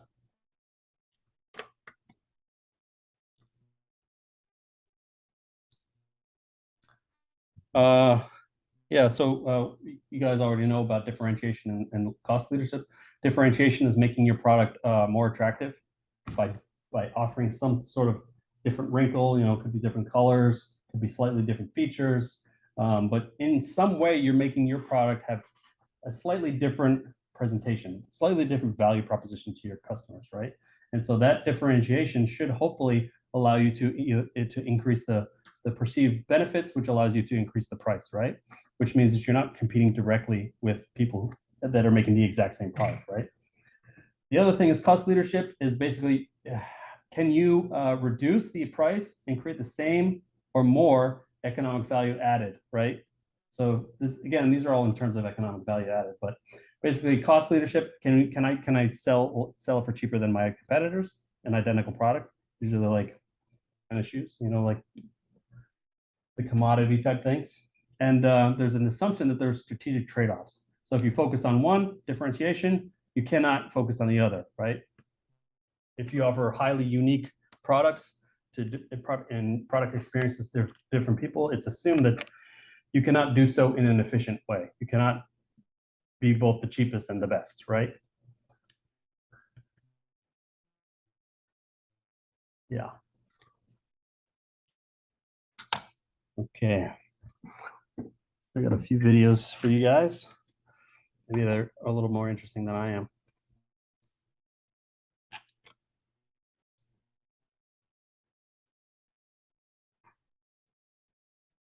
Porter's 5 forces.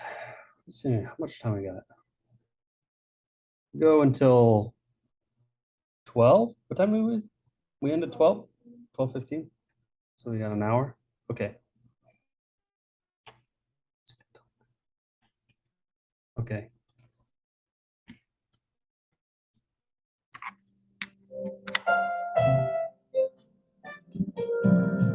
So that's Michael Porter, in case you didn't know. I'm Tom Stewart, editor and managing director of the Harvard Business Review. Our guest today is Michael Porter, professor at Harvard University and head of the Institute for Strategy and Competitiveness. He's the author of the forthcoming HBR article, The 5 Competitive Forces That Shape Strategy, a reaffirmation, update, and extension of his groundbreaking 1979 article, How Competitive Forces Shape Strategy. Mike, thanks for joining this program. To start, let's remind our viewers what the 5 Well, Tom, the basic idea of the competitive forces starts with the notion that competition is often looked at too narrowly by managers. And the 5 forces say that, yes, you're competing with your direct competitors, but you're also going to fight for profits with a broader extended set of competitors, customers who have bargaining power, suppliers who can have bargaining power, new entrants who might come in and try to grab a piece of the action, and substitute products or services that essentially place a constraint or a cap on the profitability of the play. So the 5 forces is kind of a holistic way of looking at any industry and understanding the structural underlying drivers of profitability of the company. So I use these to think about my rival makes it difficult for me. But substitutes means I can't overcharge. New entrants means I can't overcharge. Right. And the same thing with the Power supplies.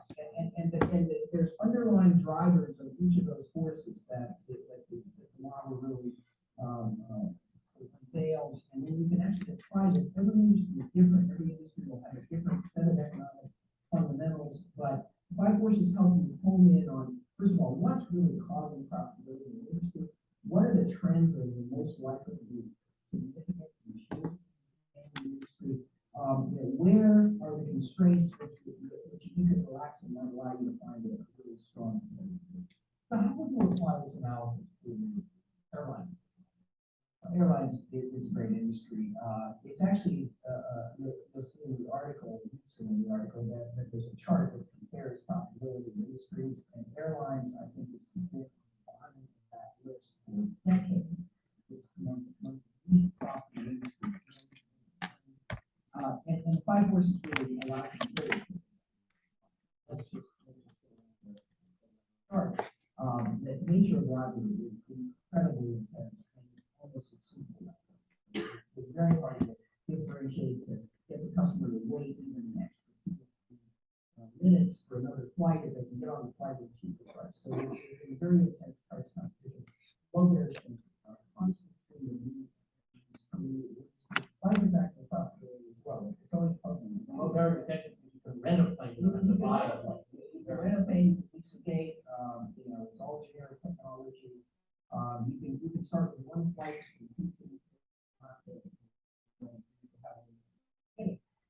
and yet people keep coming out. I think it's just one of those sexy industries. It's a great example of how sexiness or coolness or hotness or cheapness has nothing to do with underlying structure of profitability.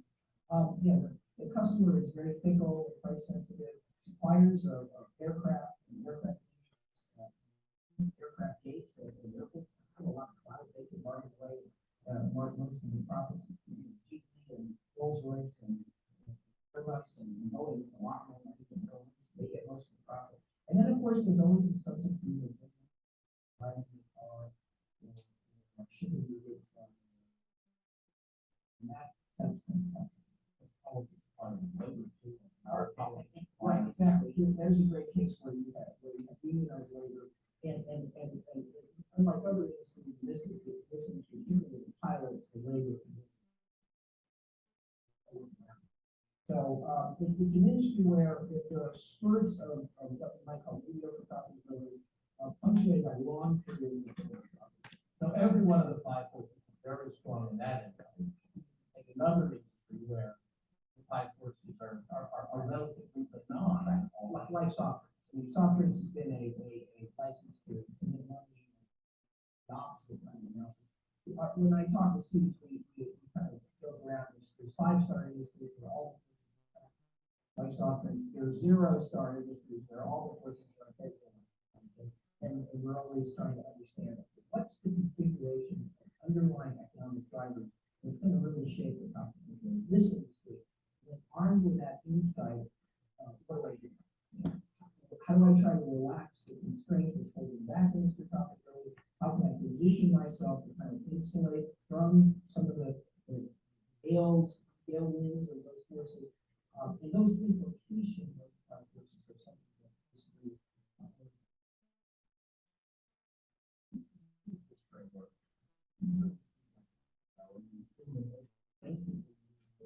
Management scholarship and management practice in any strategy framework that change the definition of strategy in one way. In these 3 decades, what do you learn about the application? Well, the wonderful thing, of course, we learned is that these concepts can be applied to literally any industry. Product, service, high-tech, low-tech, emerging economies, developed economies. Indeed, what one of the powers of the framework is it helps you avoid getting trapped or tricked by the latest trend or the latest technological sensation. It really allows you to focus on that. Internet's a good example. We got very, very confused by the internet because people saw the internet as a force as opposed to really enabling technology that might or might not impact the underlying. So one thing I've learned is the framework is very, very robust.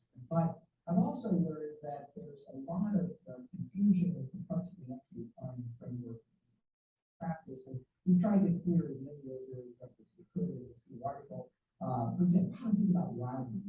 What's the really understanding of rivalry is really positive sum, which allows companies to many companies when is rivalry becoming zero sum, where everybody's kind of dragged down into kind of destructive value.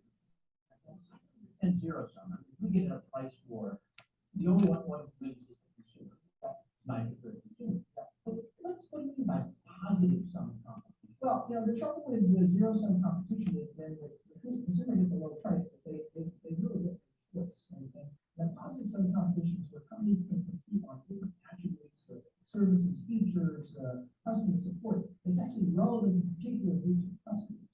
And the most really positive sum competition is where companies are really competing on different things in order to meet the needs of different. So we're relevant time and as we, in fact, one of the things we talked about in the new article, one of the things in the new article that really probably didn't have the experience to do it's really talk a lot about the if this is the way competition works, what do you do about it?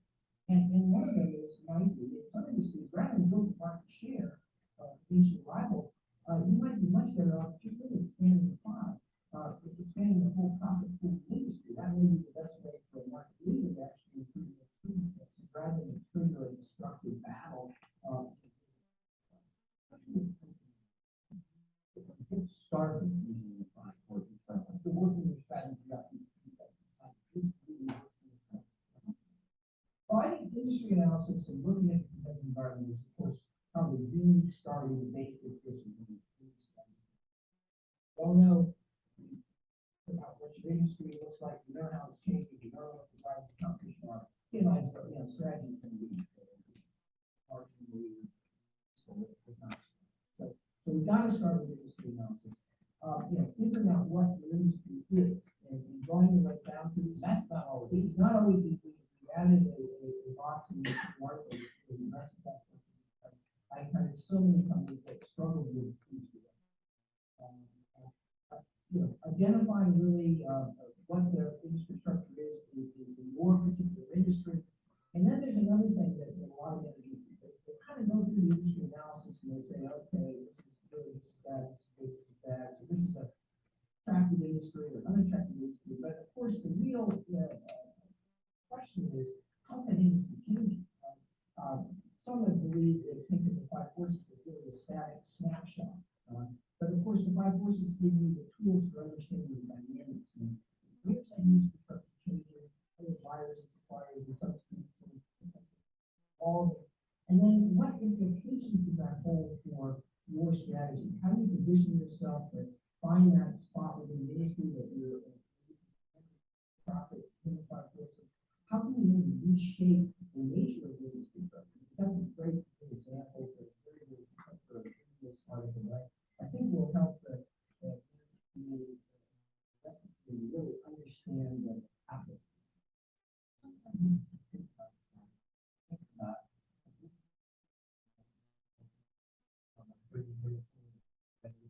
A weak strategy, priesthood that goes in and that investments, and they're almost divorced from the rest of the management of the company, 99% of it. How can strategy and how the day-to-day life of a organization? Well, we think that this way of looking at the industry is very, very broad and organization. And the thing about it is that managers, even rank and file employees, it's intuitive, people understand. We have discussions, we have suppliers. We're struggling with it every day, we're trying to get a better deal, we're trying to get a better deal. So intuitively, I think this is a way of helping people sort of step back from all the excruciating details that business, say what's really important here. And then of course we've learned that strategy is completely useless, again, unless the resulting strategy process, the position that you choose to occupy, the way that you drive the company is well understood quite broadly. Because the number one purpose of strategy is alignment. It's really to get all the people in the organization making good choices, reinforcing each other's choices, because everybody's pursuing a common value proposition, a common way of being. I remember when I wrote this article, there are many people who believe that strategy documents should be locked in the stable and should not be made available to the rank and file. Certainly, some competitor will find some secret. Well, we've actually learned now that it's the opposite. Your employees have to know your strategy, your channels have to know your strategy, your suppliers have to know your strategy. They knew it already. Well, and frankly, again, there's competition on the other side. If every company finds the unique need that it's set out to be, if it tries to deliver something different than its rival, multiple rivals can be successful. And if your competitors understand that you stand for, that you're committed to, rather than get dragged into these kind of mindless approaches. Five forces to shape strategy. 30 years. Okay. So I don't know if you picked up on it, but when he talked about the targets, his audience for the article that he's publishing, he talked about investors and managers, right? So strategic managers. This is really a consultant's toolkit. This is why he focuses almost exclusively on competition, right? It's always competition with buyers, it's competition within your industry. Here.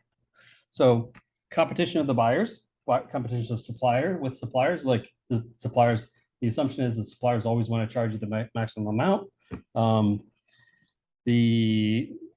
Different or new companies that might be coming in and substitute products that might be products or services that might, if your price goes too high, customers might go to them instead, right? So you can see that he's really focused on investors, on strategic managers who are agents of investors, on consultants who are agents of investors. So when a consultant is hired, they work for somebody that is relatively high up, usually some sort of executive at a company, if not the CEO or some other executive, right? So this is very much focused on, so again, this is why I bring in the marketing and kind of consumer or customer perspective a lot, because a lot of people in the strategic management industry, academics specifically, try to produce research that they think investors will like so that they can be hired as consultants, right? So if you publish something like this, there's a lot of companies that are going to want to pay you a lot of money to come in and tell their managers how to operate, right? But is that necessarily going to be the best model that they are going to use to actually create the best business possible? I would say not. It's incomplete if you're only focused on competition, which leads me into, I mean, this is very standard fare strategic management stuff, Porter's five forces. So I would definitely like familiarize yourself with it.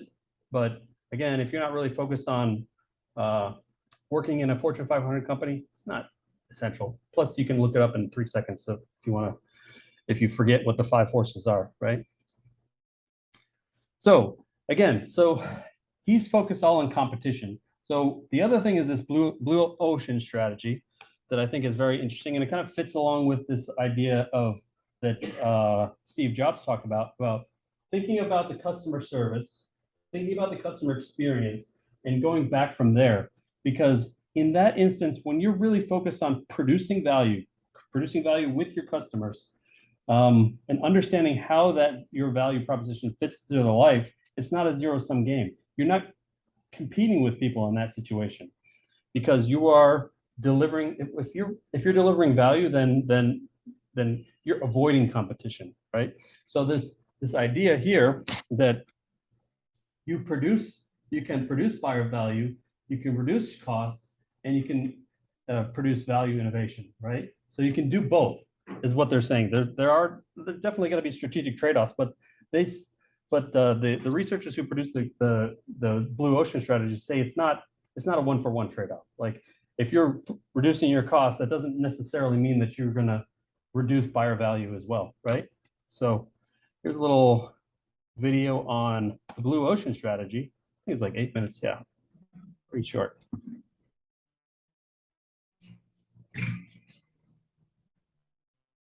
I recently read the book Blue Ocean Strategy by authors W. Chan Kim and Renee Milborn. Everyone knows that if you want to be successful in business, you need to beat the competition, right? Well, according to professors W. Chan Kim and Renee Milborn, striving to beat the competition in an established market is a bad business strategy. If you try to enter an established market like the fast food market with the hopes of outperforming the competition, you are adopting what the authors call a red ocean strategy. In today's world, thanks to the rise of technology and the widespread access to information, it's too easy for businesses to enter an established market and saturate that market. When a market is saturated, the only way to succeed is battling for market share, which turns the market waters bloody and red, hence the term red ocean strategy. If instead you focus on sailing past red oceans in search for blue waters of untapped market potential, you increase your chances of survival. So just untapped market potential.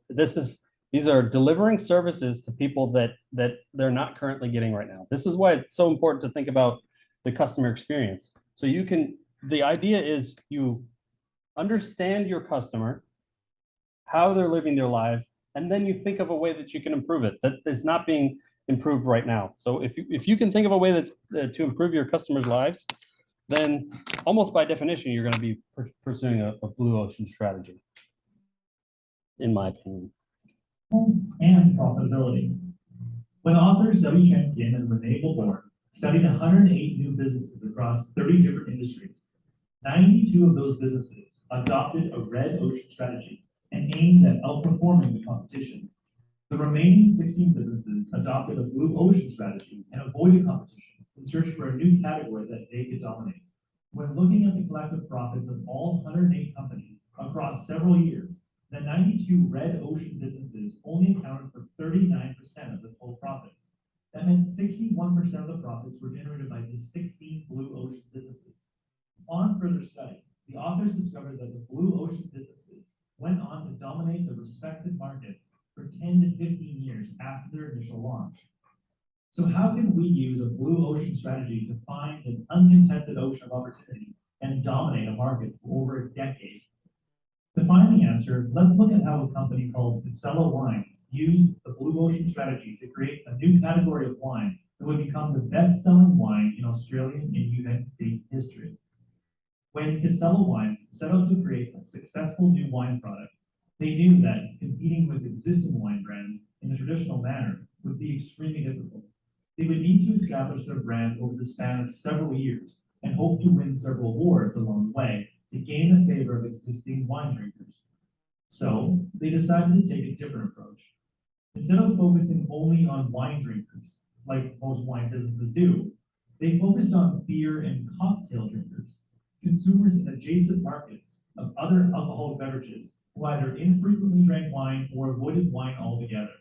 They approached these non-customers of wine and asked them a few questions, like why did they avoid drinking wine? And what was it that specifically discouraged them from drinking wine? These non-customers of wine shared many of the same reasons for avoiding wine. The first thing they mentioned is that purchasing wine is intimidating. Having to choose from such a large variety of wines makes the process of purchasing wine overwhelming. Secondly, to most non-wine drinkers, wine is unpleasant to drink. It's either too bitter or harsh, or too sweet. And lastly, wine didn't seem very much fun to drink compared to beer or cocktails. It seemed too fancy, stuck up, and elitist.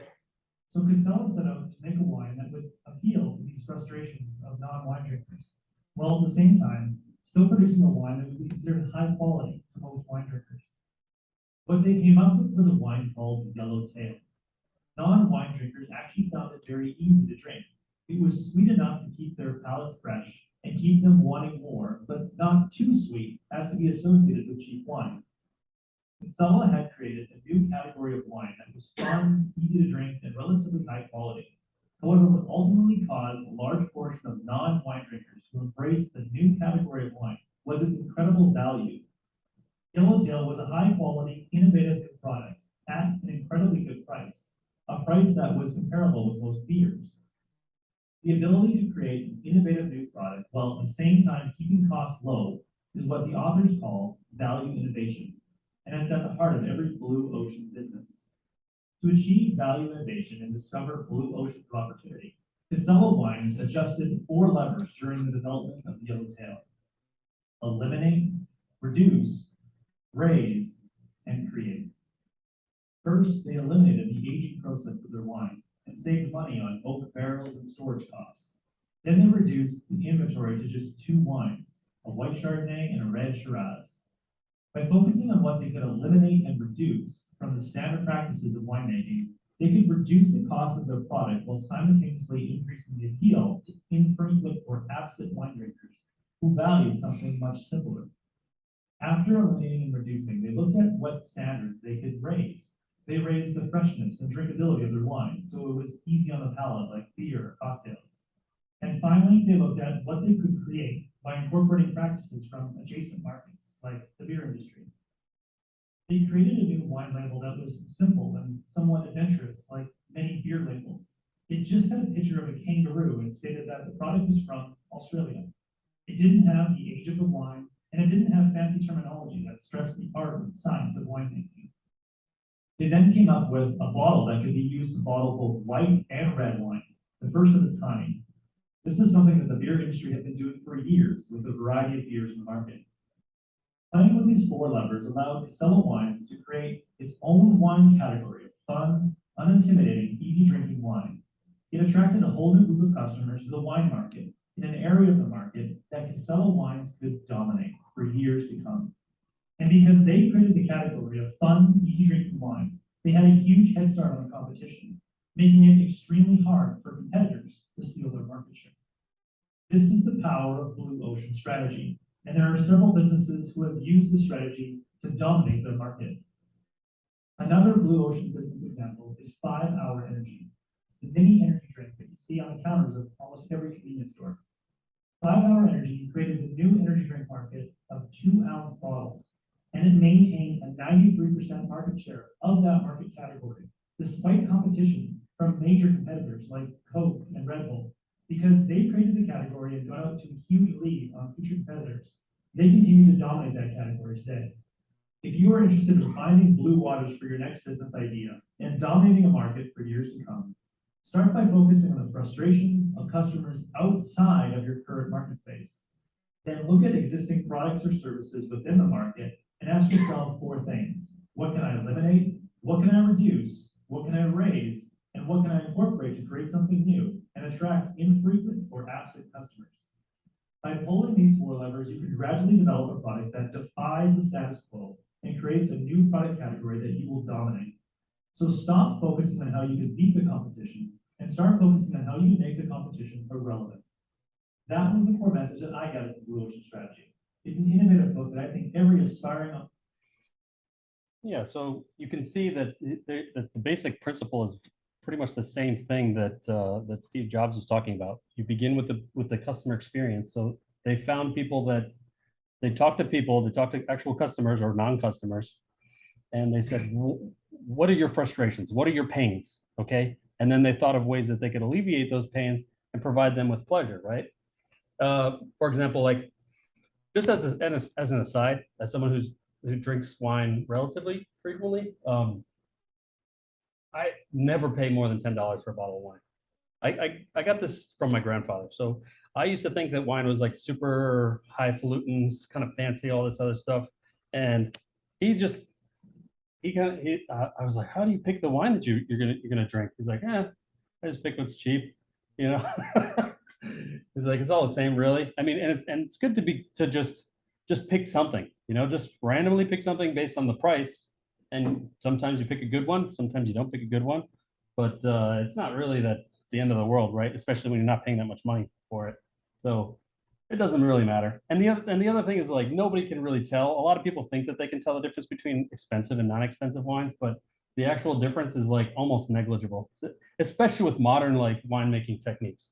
I mean, like, you know, the control mechanisms that they use around these things, even the cheapest wines, you know, $5 or something like that, are perfectly serviceable wines. So when I was in Germany, you could buy like a $3 bottle of wine for or €3 for a 1 liter bottle. Normally, when you buy them here, they're 750 milliliters. So it was actually 25% bigger and super cheap. And who cares, right? It's $3. If you don't like it, you know, you can pour it down the drain if you really want to, or you can cook with it. So it's fine. Yeah, so never spend too much money on that stuff. It's not worth it. Yeah, so you get the idea. The basic principle is why focus on competition? But by focusing on competition, and Porter talked about this with the airline industry.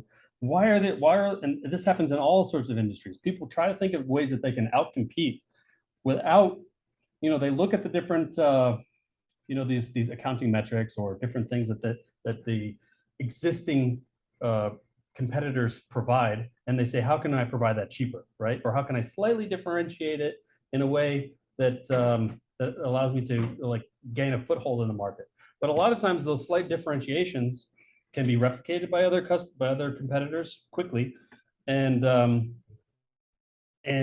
you got to assume that a lot of these competitors have been in the industry for a long time know how to keep their costs down because they've been doing it, right? They have a lot of experience that they have applied to their business models, right? So yeah, so avoid competition. There's no reason, like if you are in an industry that is competitive, try to get out of it. Try to alter it in some way by understanding what your customers actually want, right? What people actually want. How can you reduce their pain or increase their pleasure, or save them some time, right? Those three things. Okay, yeah, and you can. This is just a basic rundown of the book, but yeah, you want to focus on value innovation. I think that's much more rewarding. If we got time, we can look at this. Okay, so I'll do a quick overview of the two value books, or the two value articles, values 2 and 3. One, C.K. Prahalad and Venkatesh, I think, Ramaswamy, I think is his first name. So the new frontier in experience innovation and co-creation experiences, the next practice in value creation. So in the first article here, he says the next practices of innovation must shift away from products and services and onto experience environments. So he's kind of like, this is pre-service dominant logic, right? So he's saying, don't think about products and services. think about the experience. But what he kind of failed to recognize is that the service produces an experience. So yes, you should focus on the service, but the service and the experience are fundamentally linked together. So you got to focus on that, and then you can co-create value for unique customers. So there's the book that I mentioned earlier by Edith Penrose. She talks about this concept of technical service, and she uses this in a concept in a B2B business to business type context, but it's applicable in any type of business. But basically is understanding your customer, right? So there was a company, Hercules Chemical Company, I think was what it's called, and they would work with their customers. So they were intimately familiar with how their customers produce their products, what their problems were, and how they could take the things that they offered, the different chemicals that they could produce, and do it in a way that facilitated them. So they're co-creating value together, right? By working together, you save them time. In the business sense, you're saving them time by outsourcing a particularly difficult or expensive process into someone that can do it at a higher quality level and at a cheaper price than you can, right? So this is why it was so important. It's kind of funny that Edith Penrose book was from 1959, and people still really are not fully understanding what she was talking about in the book. But you can see here that this is basically like this product space. This is where most strategy is today. You're talking about how do we improve the product. You're focusing on the product and like the whistles and bells that you can add to the product, and you're focusing on supply chain. So how can you make it cheaper, and how can you add different features to differentiate it, right? Well, that's a very narrow focus on what you can do and how you can deliver value or assist in delivering value to your customers. So this is why he's talking about, look, you got to focus on the experience, right? You can personalize the experience. You can, so like, for example, Jeep users or Ford Bronco users, they have like their own little customer communities, right? That like brand advocates. These brand communities are a gold mine for companies that have them. You can integrate your experience with other experiences and to make a unique experience. And then basically you're innovating the experience so that you're improving people's lives. You're allowing them to avoid pain, increase their pleasure, or save them some time so that they don't have to worry about something, right? Yeah, so he's talking more along this line, expanding the scope of strategy, right? That's value 2. And value 3, is very similar in content.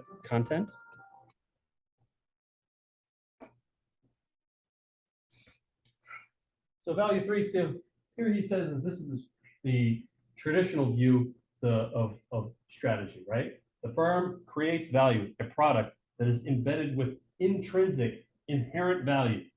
You take some raw materials, you put those raw materials together, and that thing has value. Well, what this fails to recognize is that nothing has value until an exchange has been undergone. And then, especially now with social media and stuff, even after the exchange has been executed, people can now have much more of a voice. And so this value, they can like directly affect your brand value by, like, let's say, leaving comments on an Amazon product, right? If the product ratings are extremely low on that Amazon product page, then that's reducing the brand value because you sold them a shitty product, right? So this product focus tends to kind of like dissociate these things, the firm from the market, from the consumer, right?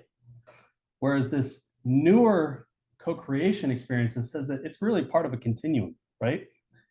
The consumer is part of the market, the firm is part of the market, and the market is where they meet together and they co-create value. So it's not a separate process where one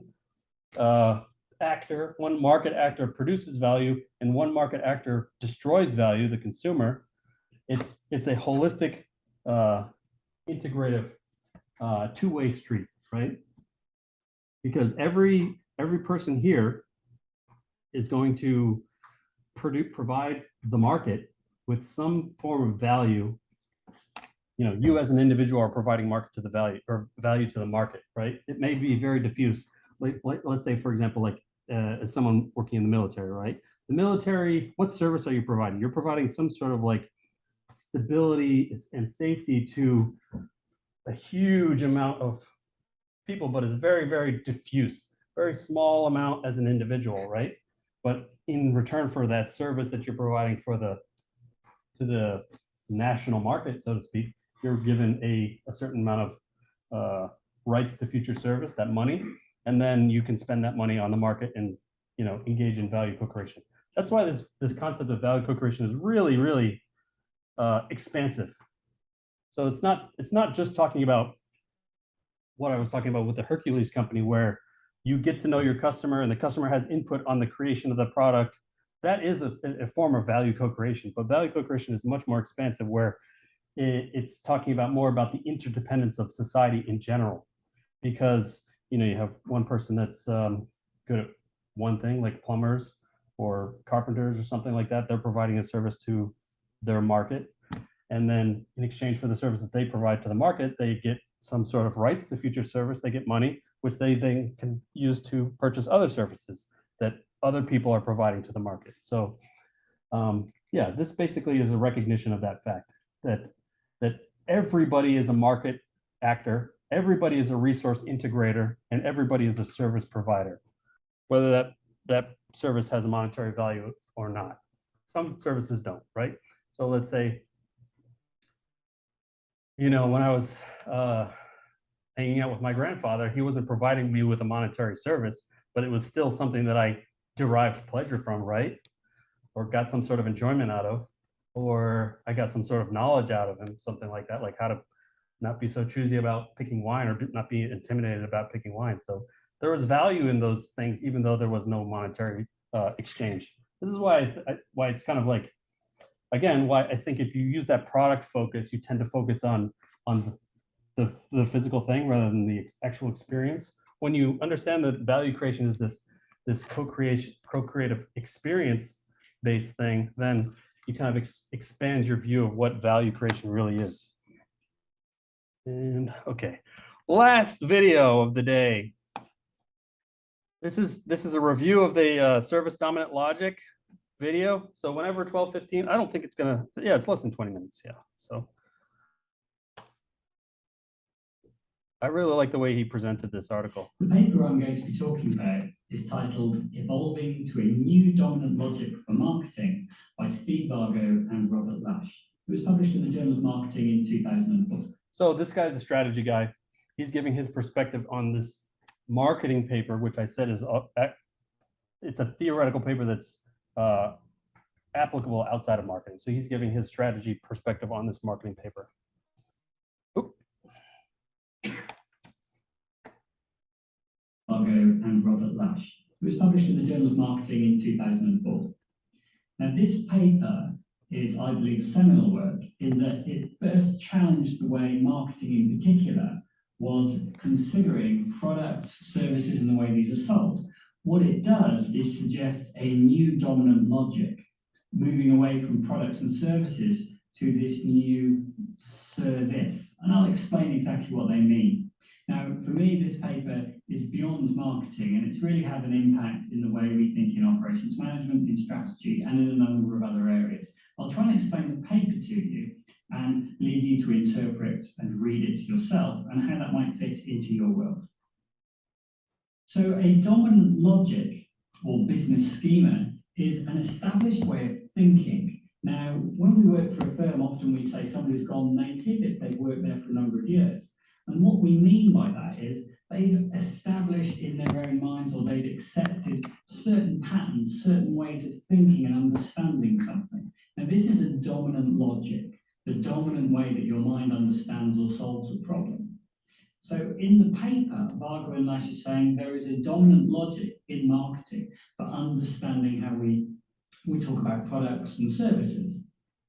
Now, this paper seeks to challenge the established goods dominant logic and move us on to a new dominant logic of service. So in the paper, they start off trying to explain goods dominant logic. And they quote Gamerson, I'm going to read this. Customers do not buy goods or services, they buy offerings which render services which create value. A nice quote I heard was, goods are platforms for services, services are platforms for experience. Because really, if you think about what we buy, we don't really want to buy a product or a service. What we want is a solution to achieve something. And really, that's what the heart of this paper is trying to move us towards, a service-dominant logic that helps deliver experience. Usefully in this paper, they actually define service. Now, what they define service as is the application of specialized competences, knowledge and skills, through deeds, processes, and performances for the benefit of another entity or the entity itself. So they've actually defined what services are, and a lot of people never do that. Yeah, so in strategy, and actually like for a long time in marketing too, sorry for interrupting, but service was basically just defined as what products are not, right? So they couldn't really define it. It's just like, okay, products are this and services are everything else that businesses do. So yeah, it's good to know what they actually are. Realize that when we're talking about goods and products and services, these are terms that are well defined, and we actually have a definition here of services. Now, this paper is rooted in a number of different disciplines, but it really is supportive of core competence, of resource-based view of the firm, of knowledge and dynamic capabilities-based views. If you read into it, this might be a useful paper if you're working with any of those sort of the big conversations, large discourses that we find in marketing, management, and strategy literatures. The paper quotes Zimmerman in his famous "Resources are not, they become." What that means is say an umbrella isn't really a resource, it is only useful when you use it, when it's raining. The rest of the time it's not really a resource, it's more of a liability, having to carry this thing around. So it starts to look at different use value of things, and this is really central to why I think this is a very interesting paper. One of the useful parts of the paper is its separation of operant and operand resources. Operand resources are resources upon which work is done, so static resources like machines or cars. Operant resources are the things that do the doing, typically people. If we look at most economics thinking or even strategy thinking, most people focus on the operand resource, the thing, and they often ascribe value to the thing. The camera, the video recorder, the car, these things are said to be inherently valuable. That's focusing on the value of the thing. And people say, oh, I added value to the product. But really, are things inherently valuable? These are the sort of philosophical questions that this paper starts to raise when we start examining our goods dominant logic, the way we normally think about things. And it starts to suggest that maybe we need to think differently. There's a quote from Edith Penrose, who says, it's never the resources themselves that are inputs to the production process, only the services that the resources can render. So it's actually, what does that resource do? What is the service? What is the value it creates? It doesn't add necessarily. So there's a really interesting way of thinking, can we add value or can we just create more? It's very subtle, but it's important, particularly as academics or even when we're making strategy, to think about what we mean. So Vargo, when he was writing this paper, was really coming from a marketing perspective. And one of the questions raised was, in marketing, can we really add value to a product? Because if value is inherent within the product, how do we add to that if we're a service? How does a service add value to a product? That seems problematic. One of the things Vargo and Lash come across in this paper is that the idea of marketing is part of a continuous process of value creation, where if we take a service-centered view where we're trying to move towards provision of a service, then enhancing that process through explaining clearly what it is the offer does, then you're creating greater value in the offer, but you're not necessarily adding value. So it's part of a continuous process, constantly striving to make a better value proposition. Now, if we imagine the creation of value, the firm is creating something, but actually it's part of a process that ultimately involves the customer. So through that, the customer is part, always must be part of the value creation process. This view is consistent with the sort of resource advantage theory, the core competence of the corporation, core competencies theory, because what we're talking about is these dynamic competencies that grow and help deliver the value proposition. So when we move into this service dominant logic, really what we're saying is that the service itself is co-created with the customer. That's not a product or a good, but the service, the offering. So when we sell something, they must use it and co-create it and shape it to create value from the offering with the other people's resources. So value is always co-created. This is really at the heart of service dominant logic, or in this paper they were still talking about service-centered dominant logic.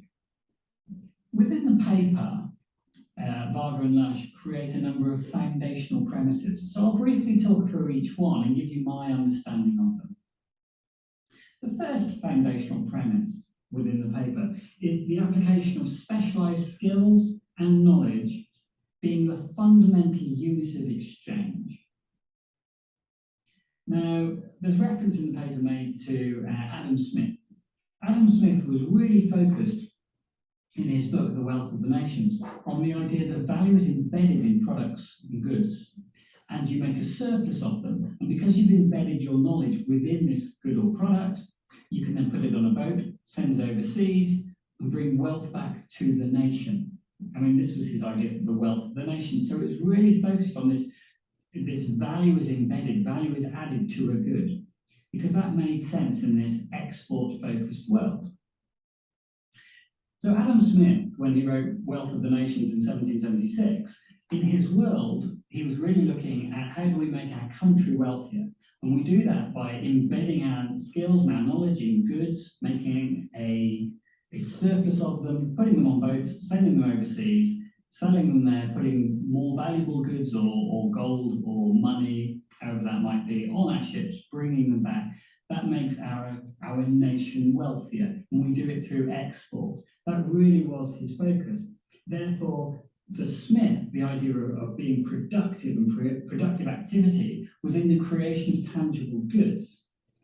So just as an aside, that the idea of being productive is literally has the word product in it, right? So you're to be productive, and he assigned this to labor. So any type of labor that produced a product was labeled as productive, and that was only manufacturing and agriculture. Those things produce tangible products that could be exported, right?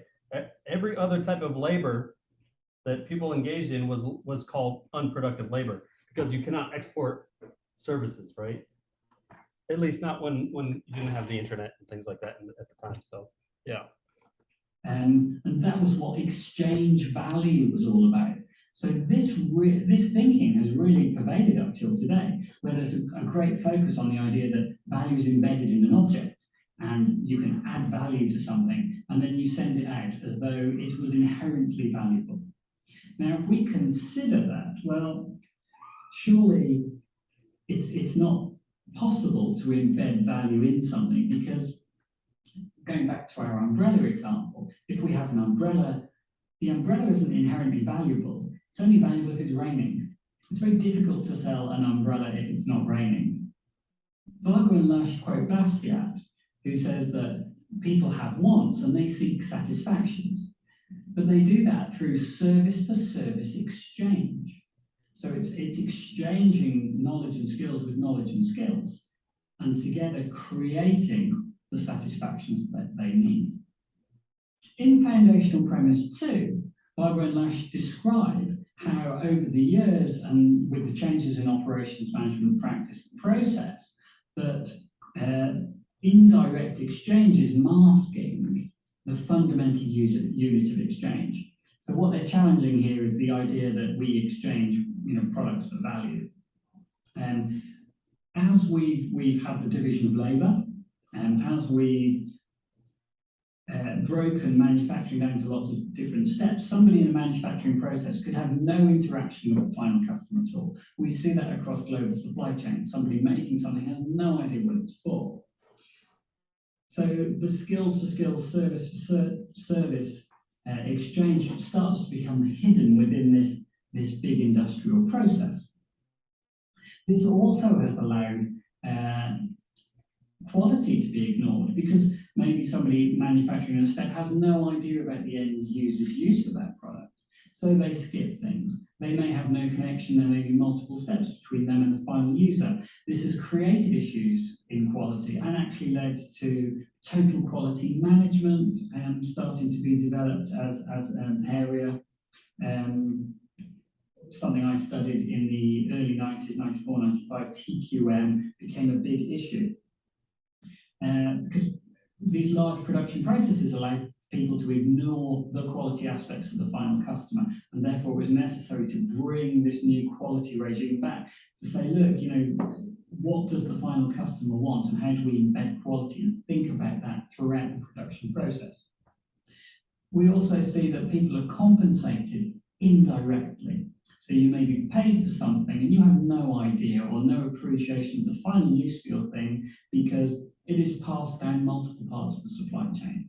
So we lose, or it's hidden, the service for service exchange. We're compensated through money, which is just masking what's happening to knowledge and skills and services that we've put forward to embed in our offer.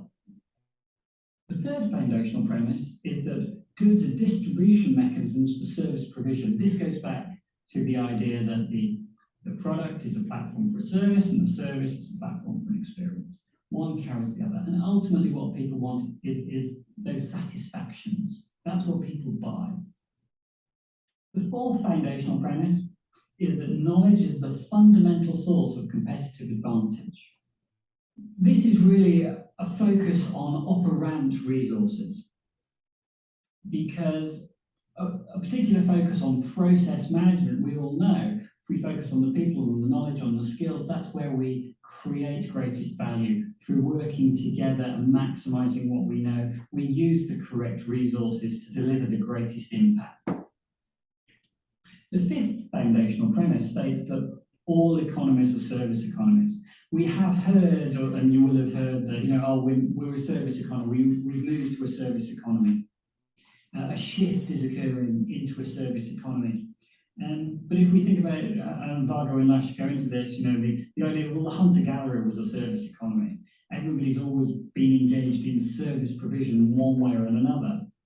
So it's always been a service economy. It just depends on how we think about it. The sixth foundational premise says that the customer is always the co-producer of value. Value is always co-created with the customer. And if we think about what that means, we must always engage the customer before any value can be created. If we accept that value is not an inherent property of an object, then it's only the use of that object for the final reason it was made, maybe. That value is realized, value is created, and therefore the customer must be involved in the production of value. Traditionally, the customer was separated because we broke the value producing steps down to, in our production process. And in doing that, we enable maximization of value, perhaps, in the manufacturing process and efficiency.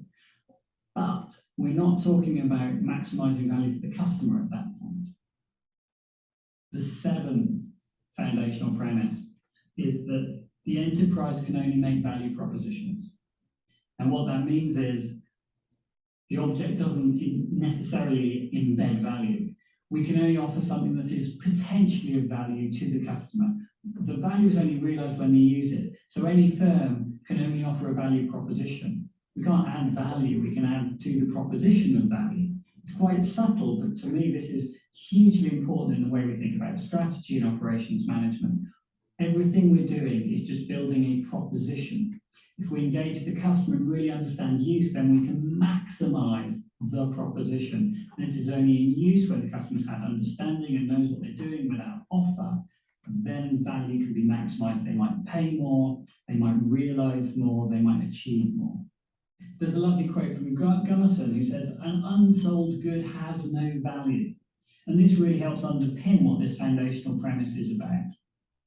So foundational premise 8 states that a service-centered view is a customer-oriented and relational view.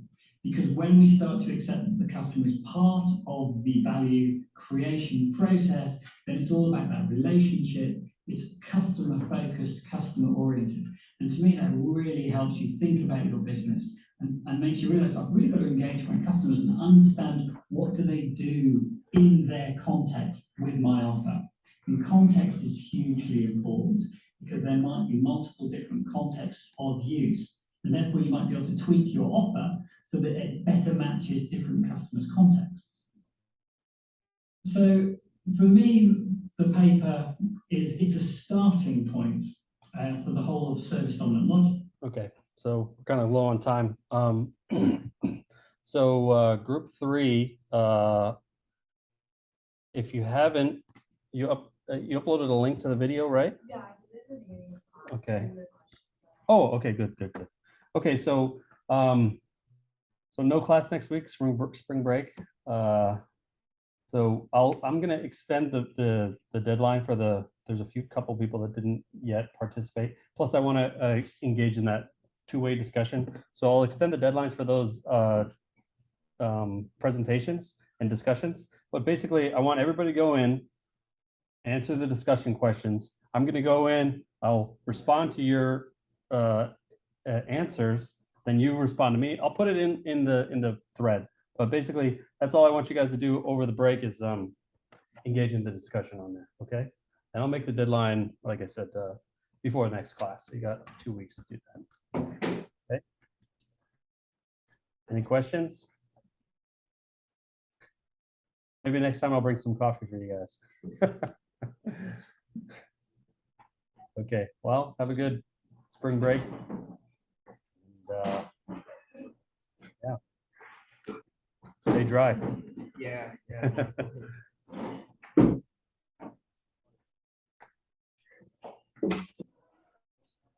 See you later. You know, if we were part of group 2, we don't have to do our own questions, do we? Oh, no. Yeah, you're Just right. wanted to make sure. Yeah. Yeah, you don't have to answer the discussion questions. So I'll switch to group 3 then. Group 2, I'll put it in there. I would like you to still reply to some of the people that posted their replies. So like, I'll put it inside the discussion, like the requirements. So like, basically I want you guys to go in, reply to 2 people, see what they, based on, say, oh yeah, I agree with this. Or, oh, maybe you could think about this, something like that. 2 people, and then have them to reply to you. But that's basic, that's it. Just reply to 2 people about what you think about what they said.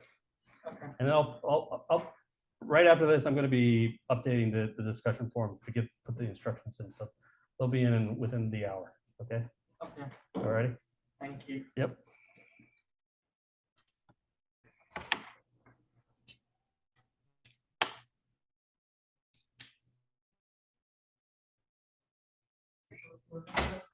Yes. So in this discussion, I discussed the chapter 5 and 6. Yeah. And we do not need to discuss our group question, right? You do not need to discuss the questions. That's which we was just asking. I would just like you guys to respond. Like once somebody responds to your discussion questions, just respond to 2 people, and based on your knowledge of the discussion questions, what you think about what they wrote. I'm going to write the instructions of exactly what I'm hoping you guys to do. Like I said, I'm going to go into my office right after this. I'm going to put that into the discussion question. You will write form. down the detail on the document, right? Right. Yeah. Okay, thank Yeah. you. Yep. We'll see you later. See you.